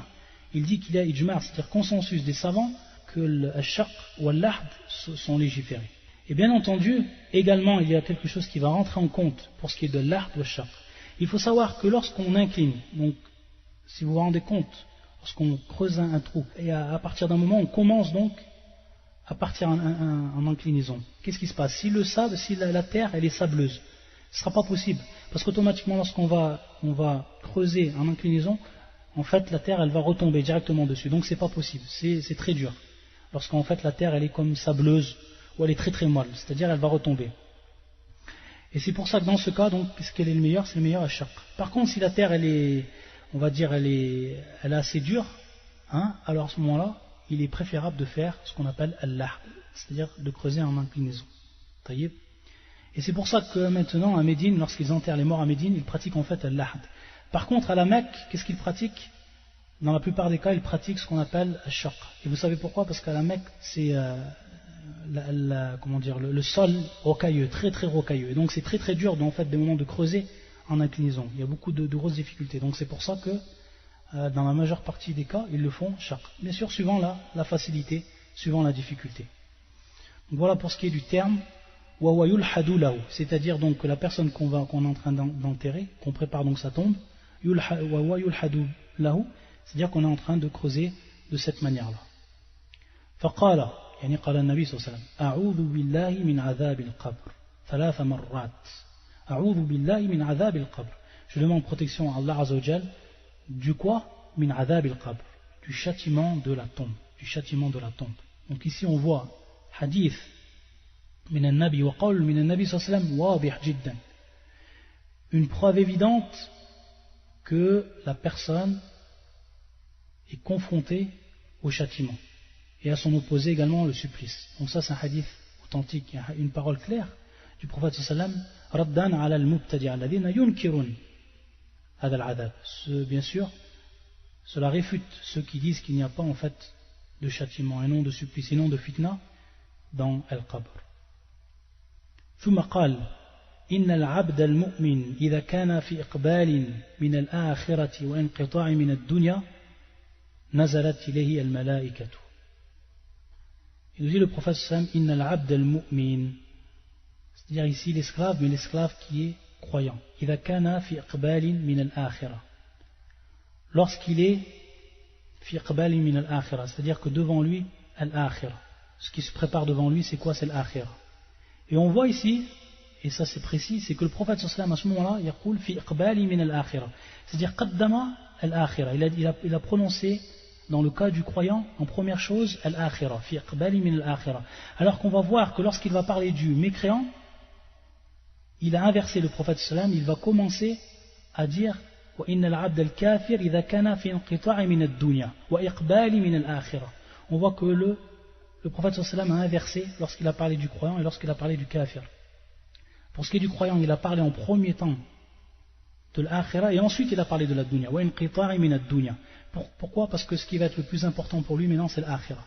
Il délaisse cette dunya, c'est pour lui le plus important l'akhirah. C'est là où il va avoir ce qu'il désire. C'est pour ça que le prophète sallam il a placé et cité en premier l'akhirah. Et ensuite il a parlé de la dunya, wa inqita'i min ad-dunya, c'est-à-dire qu'il est coupé du monde de cette vie d'ici-bas. Allah al-musta'an. Par contre, al-kafir, lui c'est le contraire, c'est-à-dire la vie où il était attaché, où il ne voulait pas de l'akhirah, lui sa vie où il était attaché, donc on voit que le prophète il parle d'abord de la dunya par rapport à lui et ensuite il parle de l'akhirah. Et bien entendu vous savez que dans le hadith qui est authentique du prophète sallallahu alayhi wa sallam, yaqul ad-dunya sijnul mu'min wa jannatul kafir, c'est-à-dire la dunya c'est la prison du croyant et c'est quoi? Et c'est le paradis du mécréant. Donc on voit ici le sens que l'on retrouve ici dans le hadith. Et à titre d'anecdote, une histoire qui arrive avec Ibn Hajar al-Asqalani, rahimahullah. Vous savez qu'Ibn Hajar, bien sûr, il fait partie des grands savants de l'islam, et c'est quelqu'un qui aimait bien s'habiller. Ibn Hajar, c'était quelqu'un qui aimait bien s'habiller. C'est-à-dire qu'il portait de beaux habits. Wada halal la shak. Celui qui porte des habits qui sont halal, mais des beaux habits, ça ne rentre pas dans le riya, bien sûr, comme cela est connu. Et un jour, il rencontre un juif, et un juif miskin, c'est-à-dire un juif qui était pauvre, et qui lui, bien au contraire, avait en fait des habits qui étaient déchirés, des habits, un pauvre, un miskin. Et il a voulu en fait répondre à Ibn Hajar, c'est-à-dire il a intercepté Ibn Hajar, il savait qu'il faisait partie des savants, il était connu qu'il faisait partie des savants des musulmans, et il lui dit, votre prophète vous dit que ad-dunya sijil mu'min wa jannatul kafir, que en fait, ad-dunya c'est la prison du croyant, et c'est le paradis du kafir. Regarde-toi comment tu es, regarde-toi comme tu t'habilles, et regarde-moi comme je suis. Comment il lui a répondu Ibn Hajar? Il lui a dit, par rapport à ce qui m'attend, moi, par rapport à ce qui m'attend dans l'au-delà, Inch'Allah, tabaran, par rapport au croyant, celui qui meurt croyant, par rapport à ce qui m'attend dans l'au-delà, alors sache que le paradis, ce sera là-haut. Et que la dunya, c'est pour moi, sijn, c'est une prison pour moi par rapport à ce qui m'attend dans l'au-delà. Par contre, pour toi, pour ce qui va t'attendre dans l'au-delà, alors sache que la dunya pour toi, c'est le paradis par rapport à ce qui va t'attendre dans l'au-delà, parce que dans l'au-delà, ça va être pour toi la prison. Donc regardez comment Ibn Hajar il comprend le hadith et radda ala hadal yahoud. Donc on s'arrête ici pour l'explication de ce hadith, et pour le cours prochain on passera directement à une lecture faite par le frère Abu Ahmed hafidhahullah ta'ala de ce hadith, ou de la traduction même de ce hadith, hadith al-Bara ibn Azib, insha'Allah ta'ala. سبحانك اللهم وبحمدك أشهد أن لا إله إلا أنت أستغفرك وأتوب إليك. بسم الله الرحمن الرحيم الحمد لله والصلاة والسلام على نبينا محمد وعلى آله وأصحابه أجمعين. أما بعد. La tombe.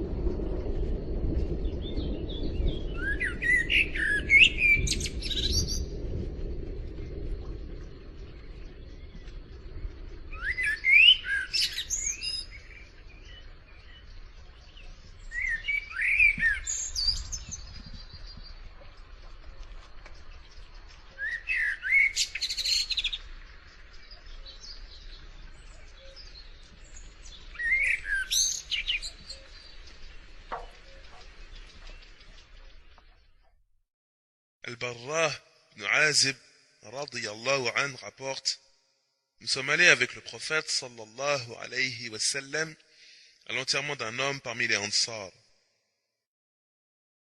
Arrivé au cimetière, la tombe n'avait pas fini d'être creusée. Le prophète sallallahu alayhi wa sallam s'assit et nous nous assîmes autour de lui.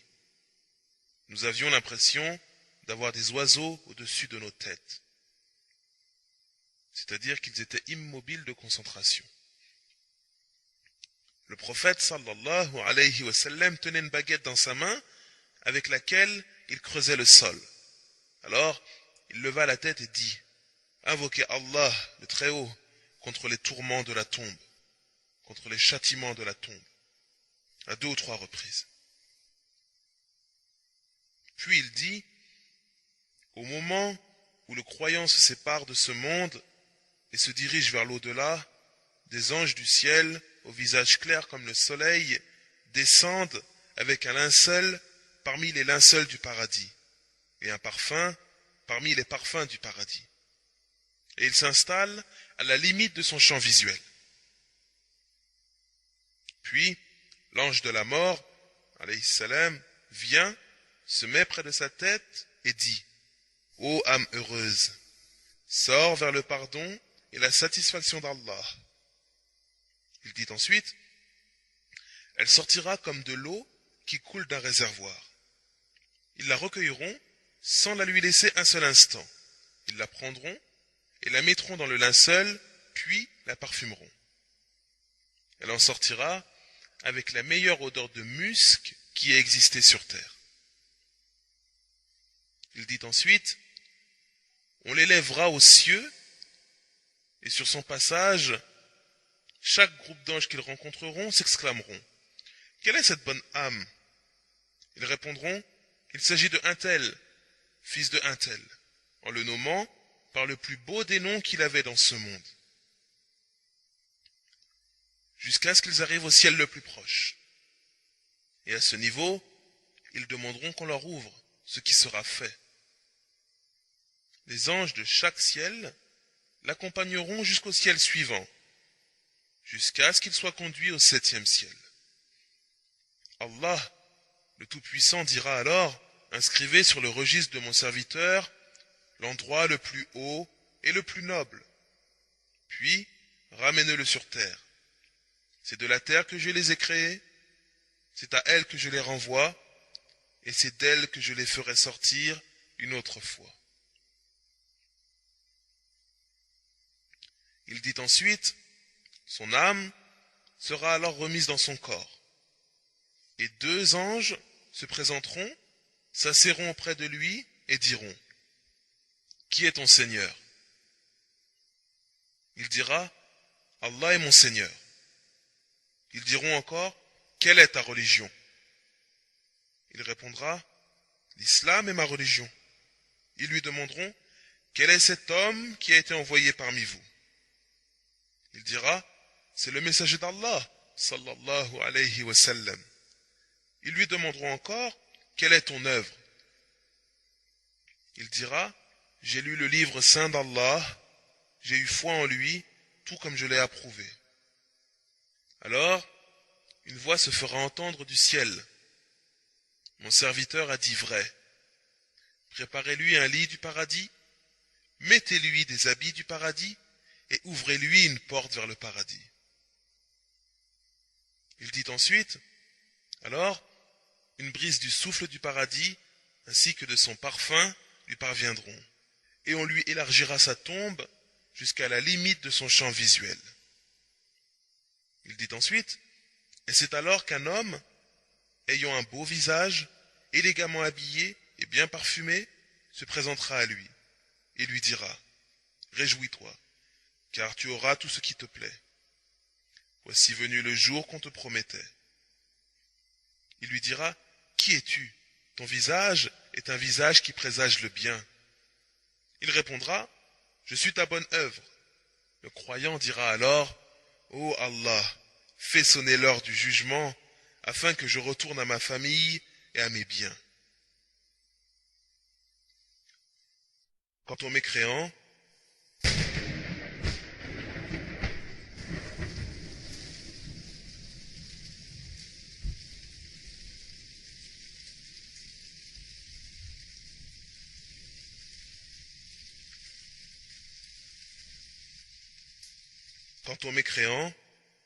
au moment où il se séparera de ce monde et se dirigera vers l'au-delà, des anges, au visage sombre, descendront du ciel avec un habit grossier et se positionneront à la limite de son champ visuel. Alors, l'ange de la mort viendra se placer près de sa tête et dira, sors, ô âme affreuse, sors vers la fureur d'Allah et sa colère. Il dit ensuite, son âme se dispersera dans tout son corps. Et l'ange de la mort la tirera comme on tire la broche de la laine trempée. Après l'avoir recueillie, ils ne la lui laisseront pas un seul instant. Ils la prendront et la mettront dans l'habit grossier. Elle en sortira exhalant l'odeur du cadavre la plus fétide qui ait existé sur terre. Ils l'amèneront vers le ciel, et à chaque fois qu'ils traverseront un groupe d'anges, ils demanderont, quelle est cette âme affreuse? Ils répondront, il s'agit de un tel, fils de un tel, en le désignant par le plus laid des noms qu'il avait sur terre, jusqu'à ce qu'ils arrivent au ciel le plus proche. C'est alors qu'ils demanderont qu'on lui ouvre, mais on ne lui ouvrira pas. Puis le messager d'Allah récita la parole d'Allah. إن الذين كذبوا بآياتنا واستكبروا عنها لا تفتح لهم أبواب السماء ولا يدخلون الجنة حتى يلج الجمل في سم الخياط وكذلك نجزي المجرمين. Pour ceux qui traitent de mensonges nos enseignements et qui s'en écartent par orgueil, les portes du ciel ne leur seront pas ouvertes, et ils n'entreront au paradis que lorsque le chameau pénétrera dans le chat de l'aiguille, dans le trou de l'aiguille. Ainsi rétribuons-nous les criminels. Sourate 7, verset 40. Allah, le Très-Haut, le Tout-Puissant, dira alors: inscrivez dans son registre le Sijjin, au bas-fond de l'enfer. Son âme sera alors jetée. Et le prophète, sallallahu alayhi wa sallam, récita la parole d'Allah: ومن يشرك بالله فكأنما خر من السماء فتخطفه الطير أو تهوي به الريح في مكان سحيق. Quiconque associe à Allah, c'est comme s'il tombait du haut du ciel et que les oiseaux le happaient, ou que le vent le précipitait dans un abîme très profond. Sourate 22, verset 31. Son âme sera remise dans son corps. 2 anges viendront s'asseoir auprès de lui et demanderont: qui est ton Seigneur? Il dira: je ne sais pas. Ils diront: quelle est ta religion? Il répondra: je ne sais pas. Ils demanderont encore: qui est cet homme qui vous a été envoyé? Il dira: je ne sais pas. Alors, une voix se fera entendre du ciel. Parce qu'il a dénié l'islam, préparez-lui un lit de l'enfer et ouvrez-lui une porte vers l'enfer. Sa chaleur lui parviendra, ainsi que son souffle brûlant. Et sa tombe se resserrera au point où ses côtes se briseront. Un homme au visage laid, mal habillé, exhalant une mauvaise odeur, viendra et lui dira: réjouis-toi de ce qui va t'affliger. Voici le jour qu'on te promettait. Le mécréant dira: qui es-tu? Ton visage est un visage de mauvais augure. L'homme lui répondra: je suis ta mauvaise œuvre. Le mécréant dira: ô Allah, ne fais pas sonner l'heure du jugement. Et ce hadith a été rapporté par Abu Daoud, l'imam Ahmed, authentifié par Sheikh Al-Albani, rahimahumullah.